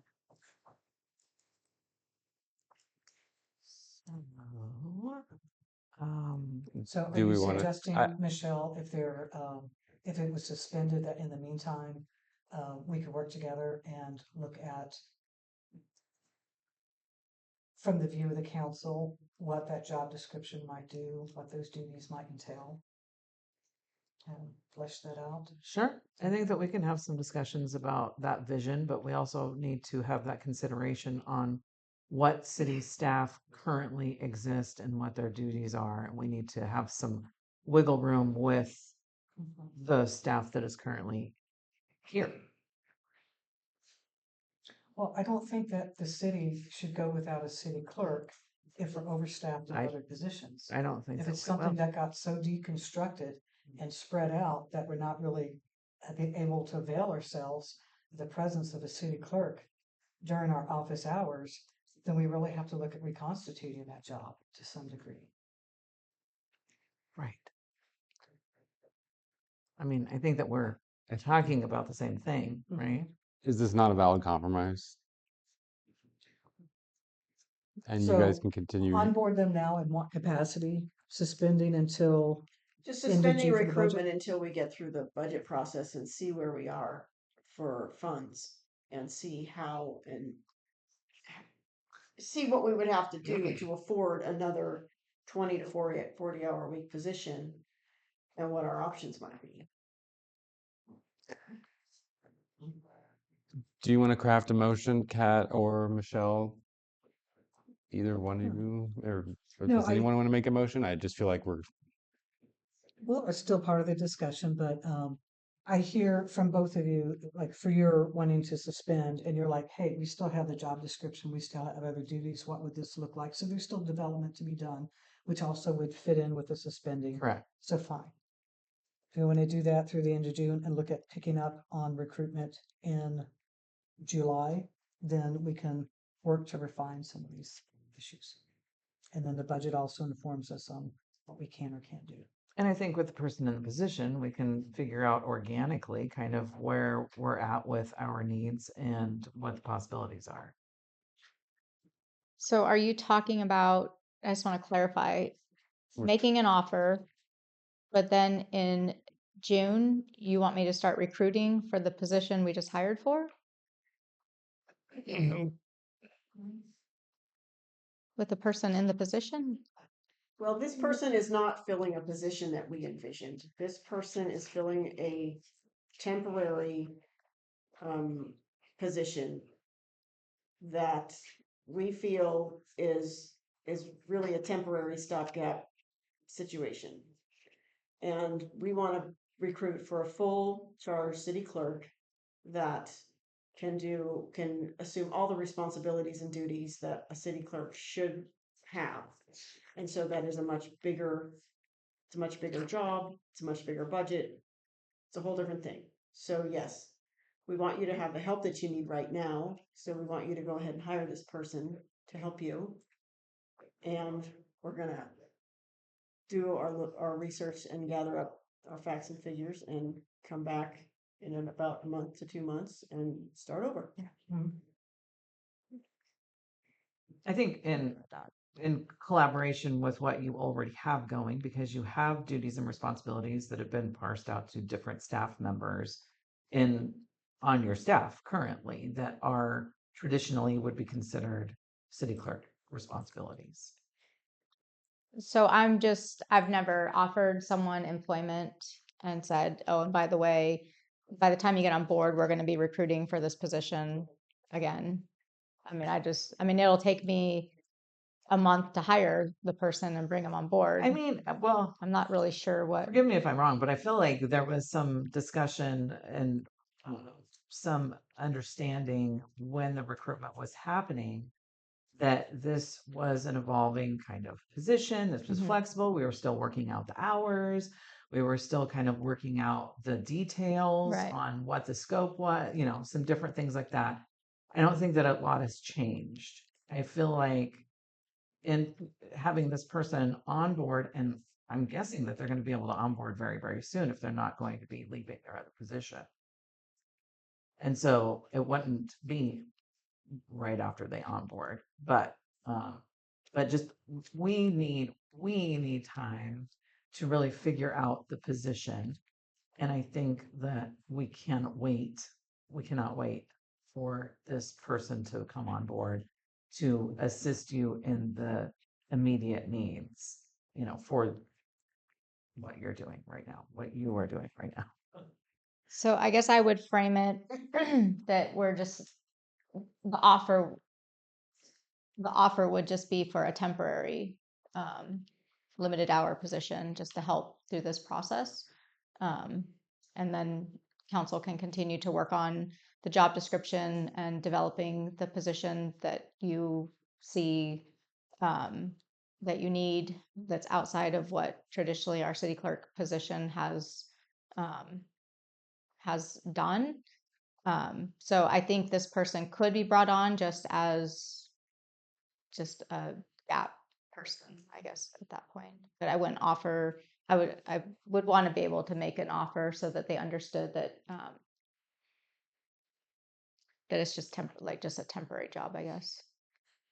Because I mean, like I said, I don't want to hire someone and then be actively recruiting for their position as well. Because I mean, like I said, I honestly, we don't have enough work. If this person came on and did this work, we don't have the additional work in the office, outside of that until you guys decide what other duties you want to assign to that person. Right. So it's also possible that it could take us 3 to 6 months to recruit the candidate we would be looking for. So this temporary thing might, Right. temporary could be any length of time. And I just feel like it's only fair to this candidate that we are we're straight up with them at the beginning. So I wouldn't want to put a limit on it. I would just let them know the situation. Yeah. The reconstruction of the position is an ongoing process. Do we want to entertain any kind of a motion or direction to staff? Yes, I would like to move forward with the hiring process of the individual that the ad hoc believes is capable and qualified for this position. Should we do a full motion with everything we just said then? Well, hiring with what title? Hiring is Hiring with no temporary title. status? No title. Hiring with No title, no name. Okay, anonymous. I would move that we hire the lead candidate as the temporary administrative assistant. We suspend recruitment for a city clerk while the ad hoc committee works with city manager to fully flesh out the job description and what the recruitment will look like. And with the intention that we will begin that recruitment again at the end of the budget cycle. So, end of June. I have a second. Second. Second. All right, we have a first and a second. Any public comment? Seeing none, bring it back to council for a vote. All those in favor of the motion by Councilmember Scafani or Mayor Pro Tem Scafani, say aye. Aye. Aye. It And is passes. he still clear about what we're asking? Sort of. I think we can figure it out. Do you want me to sort of recap? No, I understand. I just need to, in my mind, figure out how I present it to this individual. Okay. I appreciate your flexibility. Okay. All right, moving on to item number 13, fiscal. What? If you could find out if they might have any interest in more expansive position in the future. Thank you. Item number 13, fiscal year 2025-2026 budget discussion. The council has requested a discussion item to begin the process of working on the fiscal year 2025-2026 budget. The city recently hired a new finance manager, and she will be presenting the city's financial report along with options to begin the funding process. Staff anticipates starting the budget process in May with an adoption date of June 30th, 2025. As part of this discussion, staff would like to present options and ideas for future reporting. City Manager Megan, would you like to weigh in on that? I think that was not the right. Yeah. All right. item. Hiring March. Here's the. What happened here? I am so sorry. I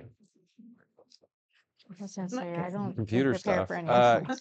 Council has requested a discussion item regarding fiscal year 2025-2026 budget development process. City staff will be available to answer questions and provide information regarding preparation dates and information presentations. Okay. And that's just kind of a reiteration of our ability to ask more specific questions about the process, or like, when do we start discussing and looking at line by line and all of that stuff? So we normally kind of the end of May, we usually have 2 budget meetings. In June, we do a draft presentation at the beginning of June and then bring to your regular meeting for adoption. So usually Scott will bring forward the major funds, a draft presentation of the major funds, which is, kind of the bulk of our budget. And then it goes for adoption because we want to have it adopted by June 30th. Okay.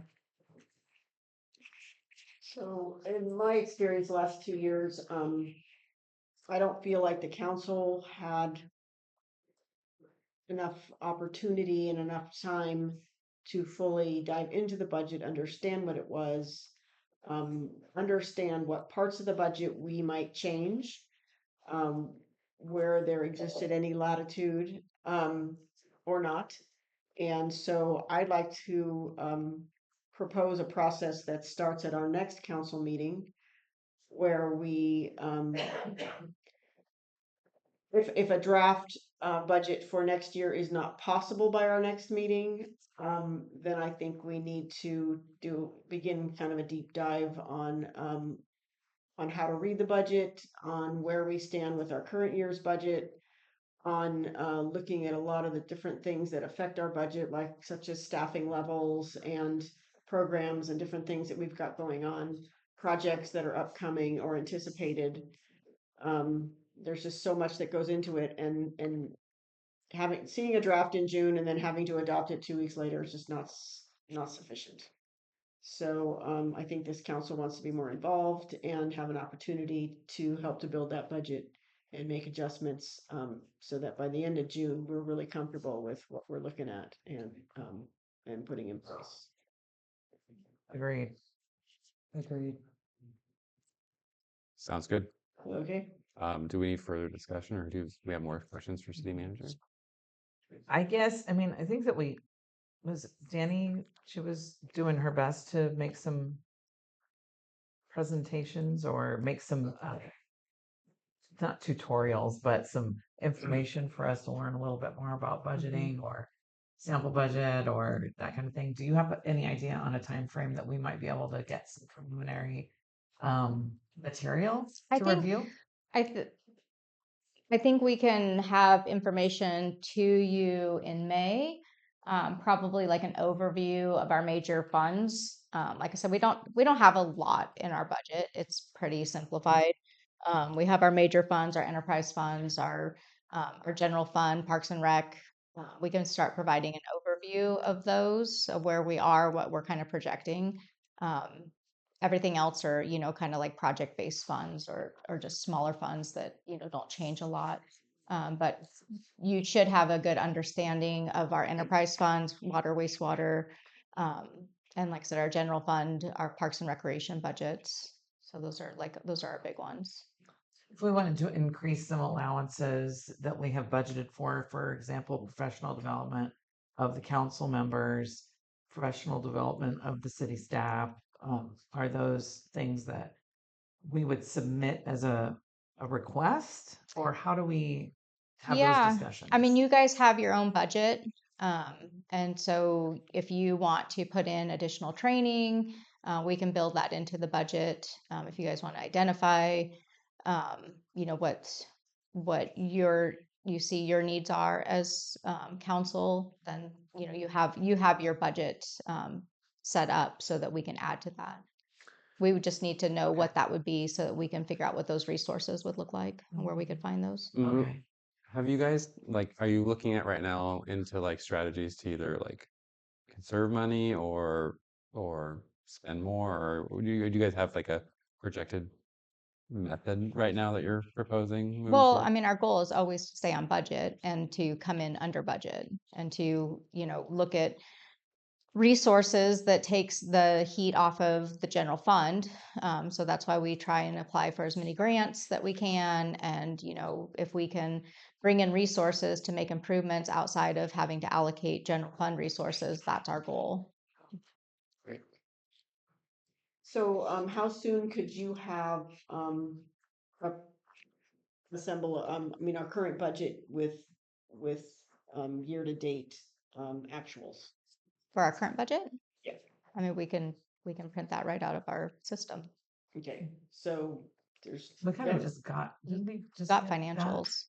We Well, it's did, not the same. you know, I went back and looked at that thinking, oh, well, that's just like the budget, but I was like, oh, wait a minute, no, it isn't. There's a whole bunch of stuff that's not there. They're consolidated financials. Yeah. So they're not like every single program, but they're all, the, everything is encapsulated in those quarterly And it financials. seems like, if we wanted to have a working session, a budget working session on a non-Tuesday evening, maybe on a Saturday afternoon or something, we could do that if there was a desire, and we could, you know, we could all kind of sit around and mash that out. It'll be fun, super fun. Will there be Yeah. food? We should bring food. Yeah, definitely. But I think part of the whole budget thing for me, is, you know, it takes a while. You gotta look at it over and over and over again and ask the same stupid question 2 or 3 times before you're like, oh, I get it. Now I get what that means. So I think that, in order to really get up to speed, we should maybe think about that.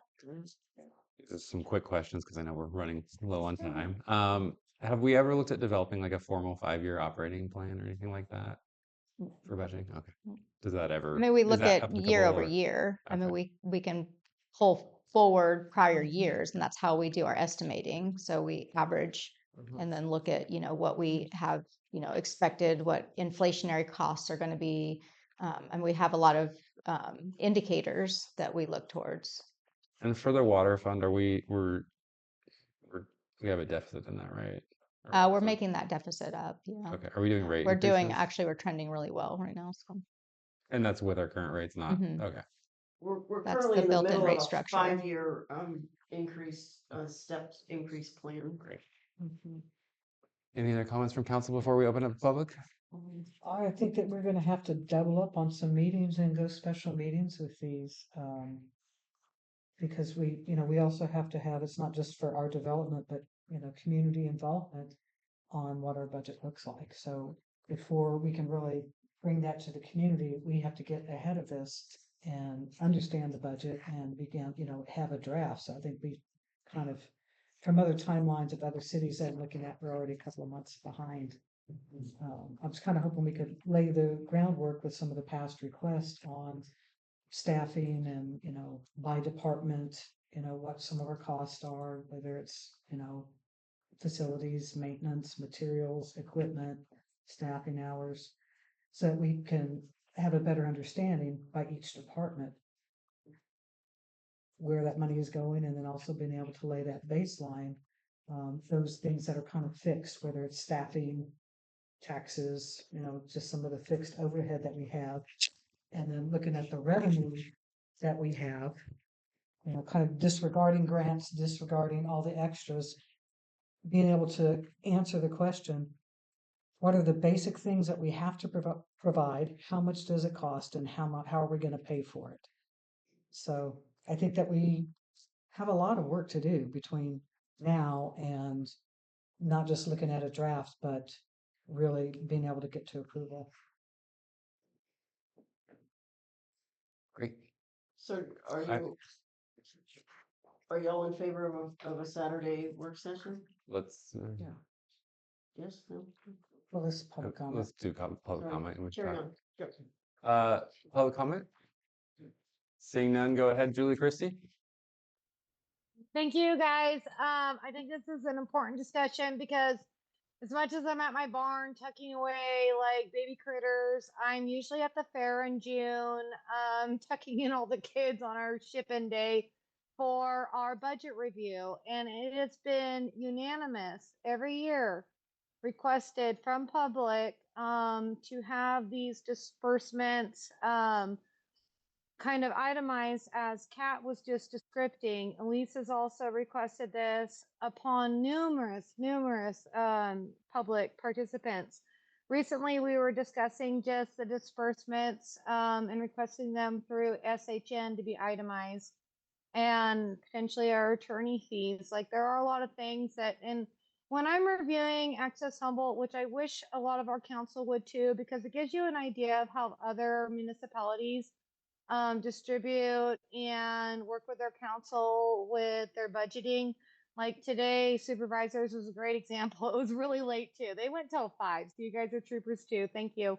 But it takes time to deliberate this stuff. So I agree with the suggestion of perhaps having a special meeting that could itemize the council's things that they would like to see itemized more specifically. So we're not diving in as deep because we're on a light wire of time right now.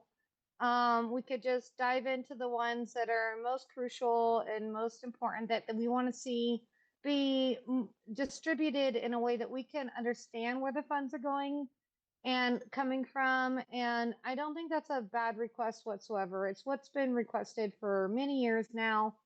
And so please keep pushing forward with anything we can do to try and grab just the most basic of the top ones. Okay.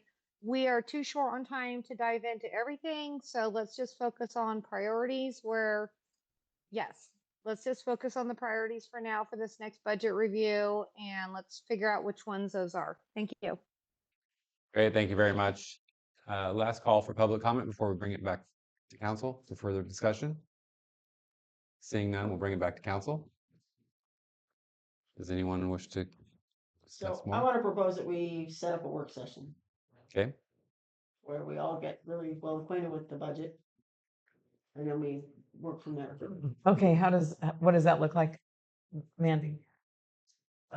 For, because we would have to agendize it and Yeah, it would be a it public would meeting. agendize like a council meeting. But it would be a work session. And then do we have the resources who would help and be available? I guess, do we have resources that would be available on a Saturday? Good point.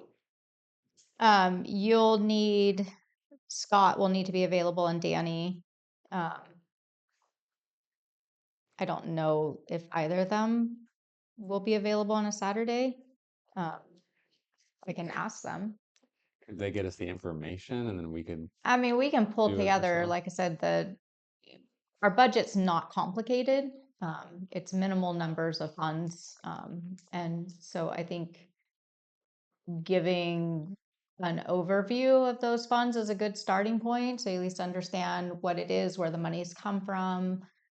You can see, prior years, and we're pretty consistent year over year. We have the same staffing levels, we have the same, pretty much the same facilities, the same needs. So we don't have a lot of changeover Are any necessarily. of our revenue sources expected to change this year based on all the crazy things that are happening? I think everything is up in the air right now, and I don't have any indicator of every day it changes. I don't know. I don't even know how to predict it at this point with what's happening, what we're seeing. So, further So- discussion? I think that if we could get the year to date budget presented like we would, the regular budget. If Danny can come, or if Scott could be there, or if we did it ourselves, I feel like I have enough of an understanding to kind of lead you guys Do like a to a little- point. Little PowerPoint, budget 101. I'm gonna wave my arms around a lot and use the whiteboard maybe, Mm. but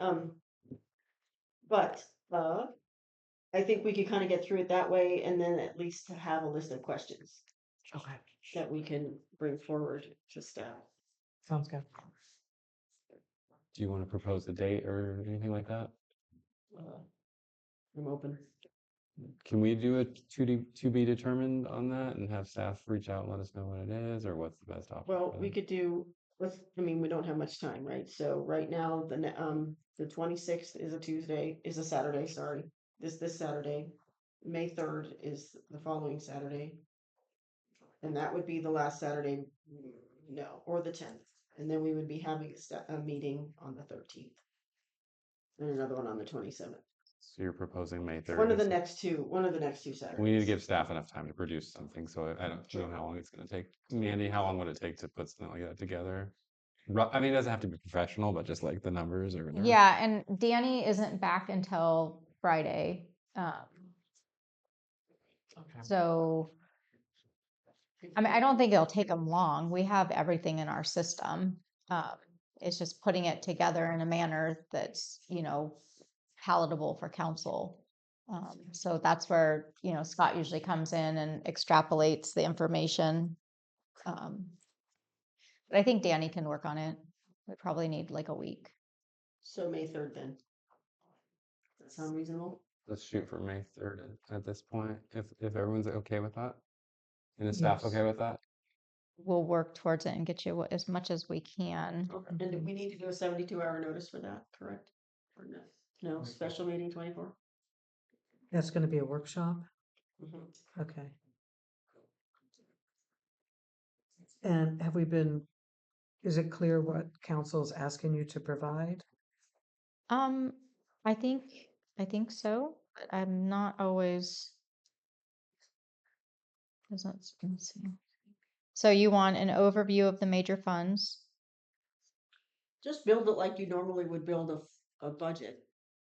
All the literature that comes with a regular budget. And have a column for our actuals.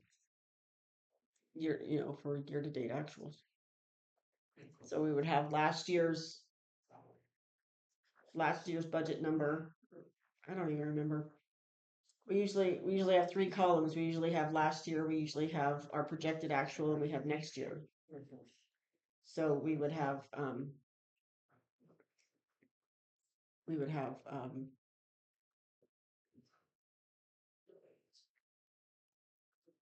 maybe it's this year's budget with one more column of year-to-date actuals.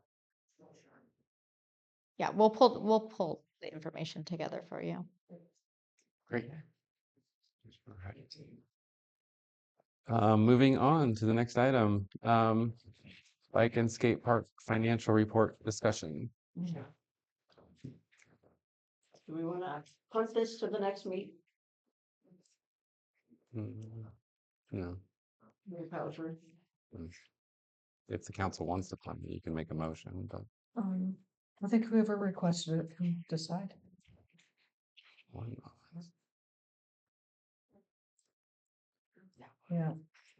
What else do we have? This item.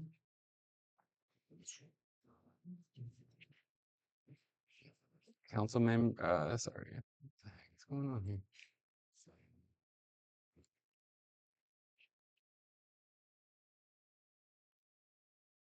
Yeah. It is after 10. Okay. We used to have closed session. Yeah, sure, thank you.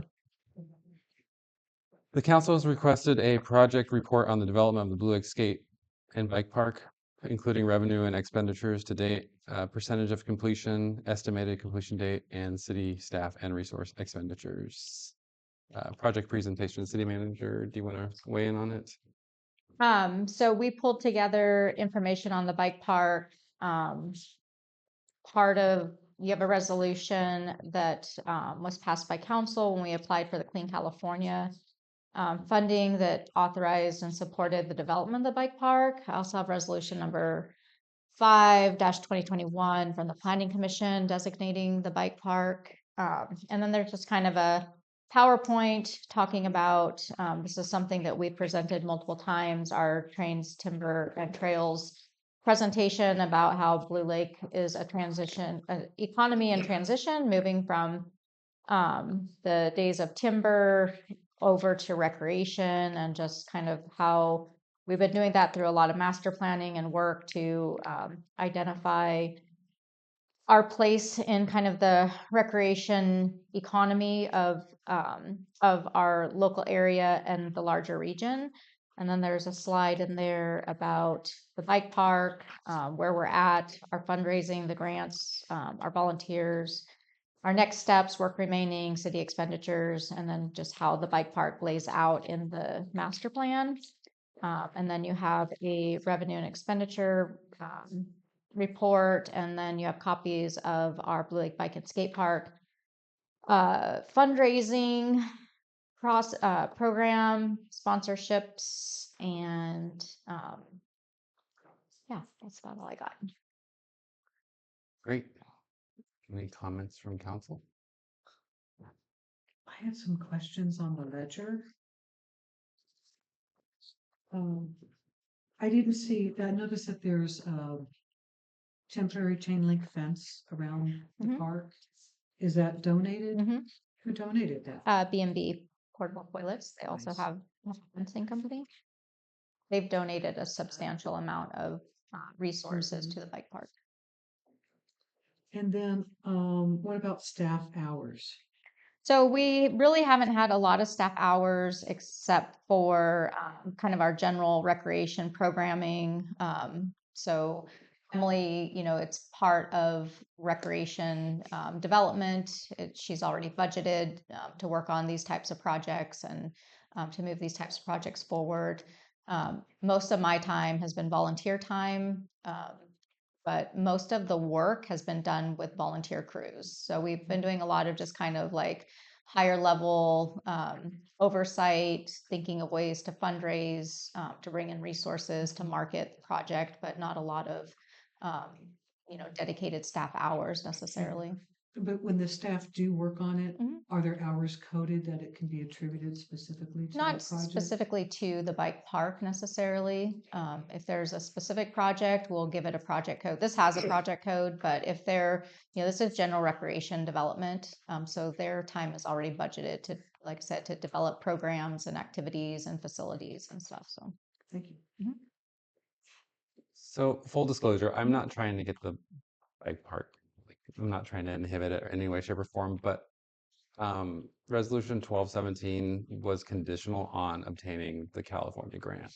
Is that correct or is that not no, correct? it was, we started out with the planning resolution that designated the property. And then that went to council. And then the Clean California grant was just another opportunity that we had. And so the council had to pass a resolution for us to actually apply for that funding.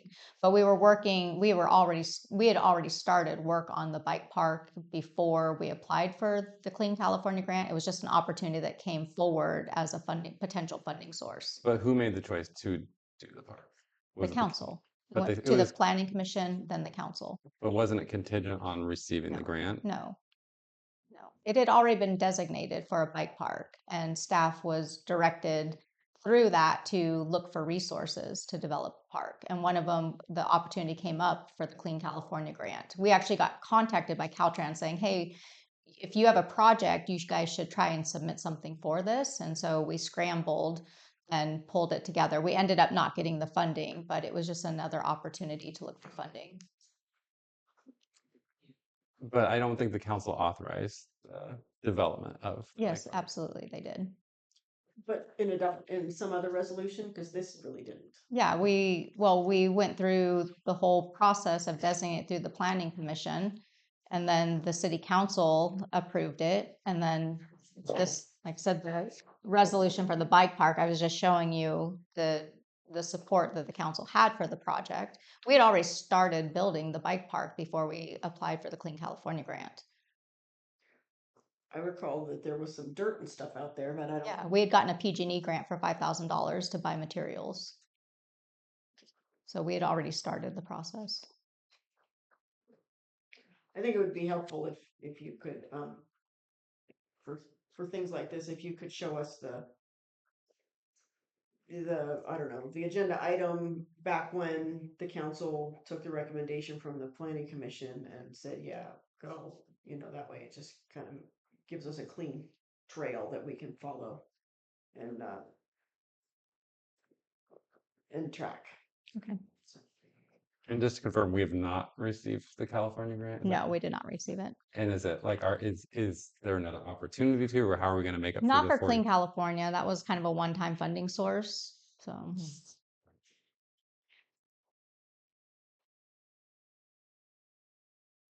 So are we just gonna, how's our raising of funds going to pay for the rest of it? Or is the city just gonna pay for it, or how are we gonna?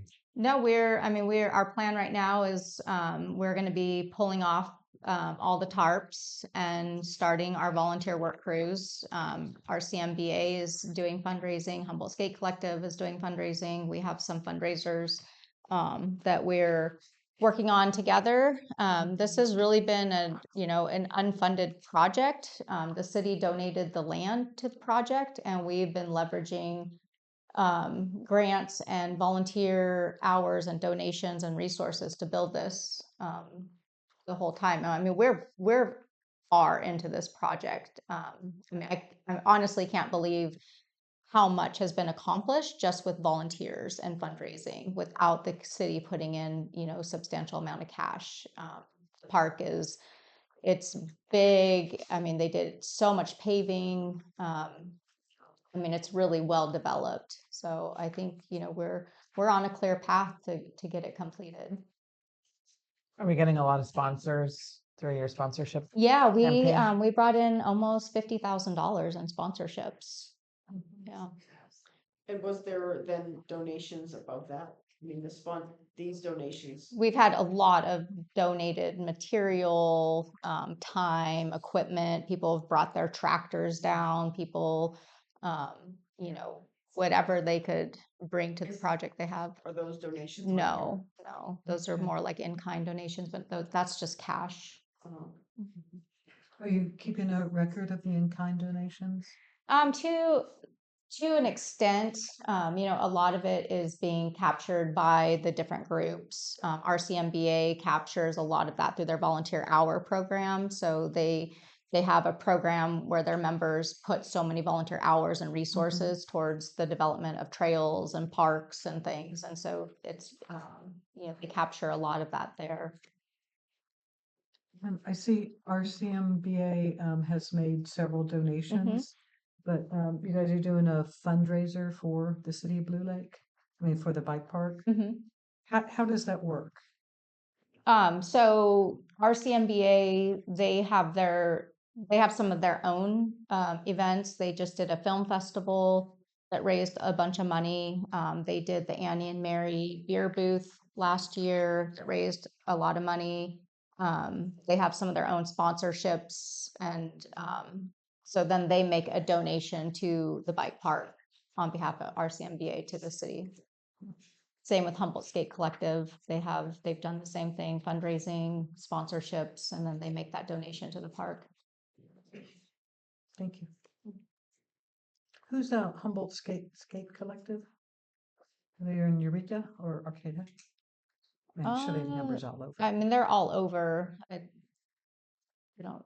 Charlie Caldwell is in charge of that. I think he lives in McKinleyville, maybe. Thank you. Do they have any projections on raising the rest of the funds? We've been able to really leverage a lot of these funds. So, turning 50,000 into, probably what's at least 100 to 1,000 or more investment. So, I'm not sure, it just depends. We got a huge donation of, the asphalt that we hadn't anticipated, but because we were able to purchase some of the asphalt, then, we got a match. So we've been able to, leverage these to maximize the return. So I just don't know. You just never know who's going to want to step up at any given point. So. Just curious, I know for other volunteer organizations, like on the CERT team, we had to come to City Hall and sign our volunteer forms. Are those volunteers also? Yeah, we have volunteer waiver forms for everyone, so. And are we still looking for grants to complete it, or? Yeah, absolutely. We just wrote 2 grants. We wrote one to Coast Central Credit Union, and then we wrote a Headwaters grant. And we haven't heard back on either of those yet. We anticipate hearing back here soon. So anytime a small grant comes up that might fit the scope of this project, we try and write for as much as we can. All right. Any More questions from council before we open up for the public? Public, any comments? Yes, go ahead. I just have a quick question. Would you mind coming up into the recording? Sorry. I'm sorry. That's okay. Maybe it would be good to plan ahead for how we're going to pay for things in the future, like insurance. And if the city donated the property, who is in charge of making sure that happens monthly and everything's accordingly? Yeah, things like that. The fact that it's not even finished yet and we're planning on it. And also, if you guys need help raising money, reach out to everyone in Blue Lake and maybe we can all get in and help. I think the bike park would be beneficial to everyone. But how are we going to pay for this in the future? The maintenance and who's in charge of that if the city donated the property? Thank you. Thank you. Any other comments? Ryan Course. So yeah, I've volunteered a bunch of hours on the bike park and trails in the community. So I think that the city needs to provide clarity to the council on exactly how the process has been laid out. So it's not just a mystery, because I think a lot of people that put volunteer hours into this I think they need to know how it's all supposed to go. Like, I mean, how much money are we short to build this to completion? Are you asking me that? Yeah. Oh, I'm sorry. Go ahead. Sorry. I mean, Go like ahead. if we've raised 50,000, Mhm. right, how much more do we need? Yeah, I don't think we know yet because there's so many amenities that we can add to it. So thinking about I like mean, pump track just and to the get it to fencing and completion so it's rideable. I think it's rideable right now to some extent, and that's one of our goals is to have some pop-up events this year. We've talked about even doing some sanctioned events. We've had some pro riders and groups contact us already, so that's a great way to raise funds for it also. We have kind of our wish list of all the things we'd like, including, shade structures and drinking fountains and bathrooms and all that. But, obviously that has to be kind of pieced together. The goal right now is to get the main track paved and then get the pump track done. And that's kind of what we're working towards right now. And the drainage and The drain, yeah. So this is not 2022, 23 economy. It's going to be a rough economy with people Mhm. wanting to give up money. So Sure. to anticipate that people are going to give up $50,000 next year, just out of the kindness of their heart, maybe it'd be 25 or 20 or, so if there is a grant that we could apply for that's substantial or flex the community, big donors, and you said you got $5,000 from PG&E, right? Yeah, a few So years ago. what year was that? 2021 or so, 22. What year did we start the Yep. park? 2021. Okay. So when we started planning for So it. the very first year. Mhm. And then like JLG Construction donated Mhm. rock and time and equipment. Yep. And, yeah. Mercer Fraser had a big donation. We've been doing fundraising. Like I said, we've been selling shirts. We've been selling, stickers. We've got sponsorships. We've, marketed it all over the place. We've had a tremendous amount of people step up and invest in the park. But we don't know how much money we need to I complete. I'm sure if I talk to Dana, he's probably got some really good estimates now, but I don't off the top of my head. I'm not a bike park engineer. So. I think it would be really helpful to have a tally of the Just wait till he's done. in-kind No, donations. that's fine. Yeah. So like in-kind donations Yeah. for 2021, 22, 23, 24. Yeah, I mean, because that 50,000 in cash is great, but if we have 200,000 in in-kind donations over time, that's huge. And people would like to see that. And I'm sure all those folks that did those donations, they put that down on their taxes, Oh, so they could absolutely. probably give you some numbers. And sure, they probably want a little plaque at the bike park Absolutely. that says, hey, I Absolutely. gave 10 grand in gravel or And that's part of boards our or whatever. donation package. So there's sponsorship, there's a whole package that we have. Okay. See. Any further comment? Julie, Christy, go ahead. I really want to thank you guys again tonight for carrying on this item. I know it's late, but it's one of discussion. So I want to concur with a lot of the prior speakers. I will say this, though, this is interesting to me. You guys do realize that at our last Parks and Recs meeting, Emily disclosed that we needed $10,000 to go towards the bike park in donation, gathering, facilitating, and that they're going to do a bingo night. That's why Becky kind of brought up the ordinance again earlier, because it's there's a lot of ordinance stuff. That's another meeting. That's one of them. But we were told as a public through Emily that we needed 10,000 more dollars. So I think it's unfair to not disclose that to the prior speaker.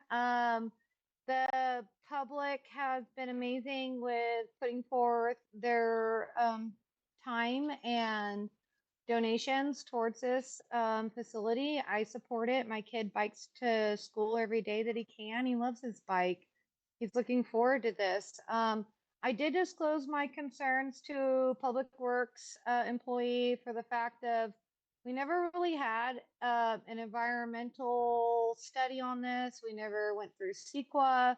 The whole donating of this property to the city should be something that should be public records request, because we decided to do the bike park, but I mean, as far as specifics to donating the property, so there's always legalities. I worry about the insurance infraction on this, like making sure that it's tied in with our Parks and Rec insurance. I think it's important that we have gated facilities like Arcata Park does, that it's got hours on and off. That we have video surveillance in a way that we are procuring the city from liability, perhaps release liabilities like we do for the arena. So I really promote the bike park, but I just really I'm conscious of the liability, and I'm conscious of the people that have donated to see this come to fruition. So those are my thoughts, and thank you everybody for hanging in tight. Thank you. So just to clarify, it did go through a CEQA process. That's what the Planning Commission did. It has a CEQA exemption. They reviewed everything. We absolutely have insurance. This is part of our recreation program that we've been working with our risk managers. They've reviewed the whole project and have advised us the whole way through. It's been engineered and signed off. And our fundraising goal that Emily was talking about, the $10,000, that's our fundraising goal for that fundraiser. It's not that we just need $10,000 to do the bike park. That was a goal we set for ourselves to try and do that. So we are very cognizant of the process that we need to go through to develop a recreation facility, including having it on our insurance, having it reviewed by our risk managers. We are also very cognizant of wrapping it into our recreation facilities for management, and that's already been factored in. That's part of the planning process, is identifying all of those issues. So I think we've done a lot of work. This isn't a fly-by-night type of project. This is a massive undertaking. So we've worked really hard to make sure this has been done correctly with, to the best of our ability. I guess my only concern before we move on is that we've taken all these people's money, and if we don't produce the product that they are anticipating, that's my concern right now. Oh, there's no doubt in my mind that we will finish this project. Like I said, it's writable right now. Right. We will have events this summer, and we'll keep building it. I mean, I already have people calling about work days and how can we get back out, and people are looking to source materials and donations and stuff. So there's a lot of momentum and enthusiasm about this project. So we're not stalled out by any means. We just had to wrap up for winter. So we're ready to, start tearing the tarps off and get back to work. So I did have one tiny question. I'd seen in a previous presentation that there was a donation of lumber to do fencing around. Are we just waiting to get that material? Yeah, and do the so North labor? Fork Lumber has Fencing, pledged to donate fencing material. And so basically it's just when we're at that point where we need it, then they'll donate the lumber. What Yeah. kind of fence? Is it just like a split rail, or we're talking 6 foot Probably, enclosed? no, or- probably more a split rail. We want it to be accessible from the trail. So there's the idea of being able to have kind of a segue off the trail into a pump track that then leads you into the park. But we definitely want the frontage fenced because we definitely don't want any kids going off a jump and going right into the street or anything like that. So, Okay, thanks. All right. Any more questions? All right, moving on to the next item, which is future agenda items. Does anyone have any future agenda items? No, I don't have any that haven't already been down Okay. as recommendations. Somebody suggested that we look in at potentially shortening our timer for each public speaker. They stated that, actually we can have a discussion about it. So can we look into potential options to shorten our public speaking timer from 3 minutes to maybe 2.5 minutes or 2 minutes? Can't we just do it? I think we probably can't. They told me, or somebody told me we could do that, but I want to bring it for discussion, not, unilaterally make that decision. Especially so the public can comment on it too. So that's a future agenda. Future agenda item. Great. Anybody else have any future agenda items? Budget. Yay. Public, do you have any future agenda items? Seeing none. Julie does. Julie, go ahead. Yes, thank you. John, I really don't concur with limiting public speaking time. I think it would be a courtesy to the public and us online speakers if you just have the timer right there at the end of the table where the cords are coming down. I can see the timer there. It was there in the past. The public speaker can see it. But as far as how much we are really appreciating your guys' dialogue right now and it's going in excess time, please appreciate the public's as well. But steward that time frame. Steward it. Have the timer out. Give the proper notification that they have 30 minutes. So for my agenda item, I would love to get on anything that we can do, going back to the bike park and everything else, and Annie Mary Day. We need revenues for the city, and maybe it's not in a way that we can always prioritize sales tax. So I would love our council to reach out to the new manager of Fortuna City. She had some amazing ideas about all sorts of things and generating revenue for small cities and stuff. And I'd love Mandy to reach out to her too. I think she's just like a plethora of knowledge. And I would like to go back to our last council meeting where we were discussing the item of having, I will put it as a quote, transparency ad hoc or commission or something or the other. But I really do think that we really should have something that can facilitate concerns and thoughts of the public. Maybe it's even a Samaritan of the public that wants to kind of get together, group meetings. I don't know what we need to do here, but we should continue that item that we had last meeting. And I know it still needs more dialogue, but I'd like to see that continued is where I'm getting at. So thank you guys. Great, thank you. Last call for future agenda items. Seeing none. All right. Council correspondence, do we have anything? Nope. All right. Moving on Motion we go into closed session. Well, they get to comment. So Oh. does public wish to comment Right. on any of the closed session items? I'm happy to let you know what they are. Well, What do y'all know? we have a property negotiations, 2 of them, and then evaluation. Does anyone wish to comment on any of those items? Sale of city property? I'm not entirely sure. One of them is the power transitions, and the other one is the water tank site lease with McClure Trust.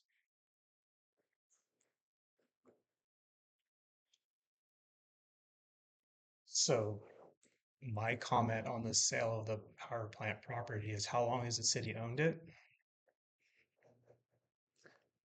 Since what, before? We, what, So we, 4 months, right? you can comment. We don't really Well, okay. talk back and forth, Okay, but so if we own the property for 4 months, why is there a rush to sell it right now?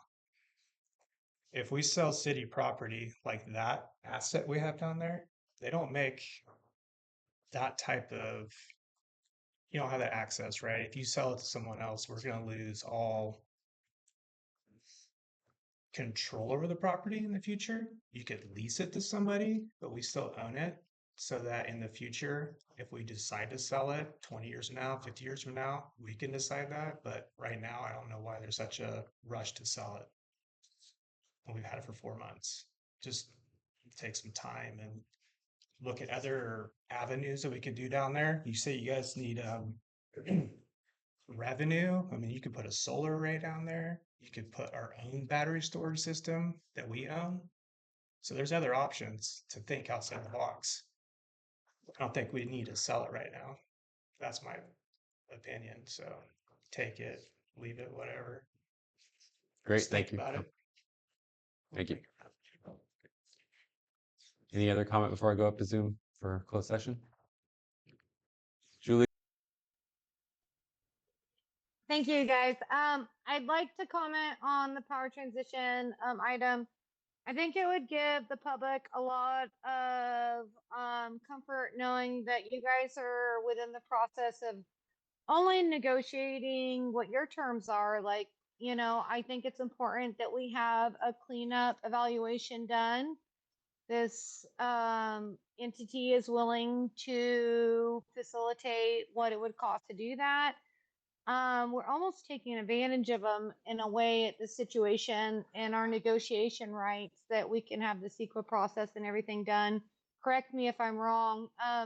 So this is our opportunity to see exactly in a way with some numbers and specs of what we have going on. I will comment that through my grapevine of just knowing the community, it's unfortunate that I've mentioned in the past that when our presenter Jeff came in saying that like in 3 years we can't reoperate this facility, and he came in right after that. I think there's a lot of convenience and time lapse with this situation. And that's unfortunate. But in the meantime, I would like to reassure our public that even though they're going into closed sessions discussing the situation right now, this is all going to come back to our council for their discernment. Now, with reporting out with closed session, I would love to see that our council in some way facilitates something that isn't we find out in the minutes when they decide to go in the packet, because that's unfortunate. Like Danco slipped stuff in with that with you guys, and I was able to catch it in the minutes afterwards. But the supervisors was really great having a report out recording with that. And if you guys, I don't expect Justin to do that. I don't expect him to do that at all. But you guys should do some kind of public PR to try and reach back out to the public after these closed sessions if there was an action made, because we're not able to be there present via Zoom or person if there was something. And if there's not, like supervisors did the other day, they reported out there was no action. There was nothing. So just do a courtesy to our public and try your best to report out after these closed sessions. And even if there's no action or recommendation, that's great. That's fine. We just would appreciate knowing what direction everything's moving instead of finding out later. So thank you. And I trust you guys. You got my faith. Great. Thank you. Last call for public comment before we potentially go into closed session. Before everybody leaves, so are we anticipating that we'll have anything to report out tonight? No. So there's your heads up. Probably not gonna have anything that we can report out about. But we should work on trying to figure out We should. a process And we could maybe to use, report out. we can maybe use the website, Mhm. do a little news item post, or that's probably the best, I would think. Great. Unless somebody thinks of something else, let us know. Future agenda item. But anyway, all right. Can we get a motion to go into closed session? Motion. Second. made. All right. Thanks, All those in favor everybody. say aye. You guys Aye. get star for the night.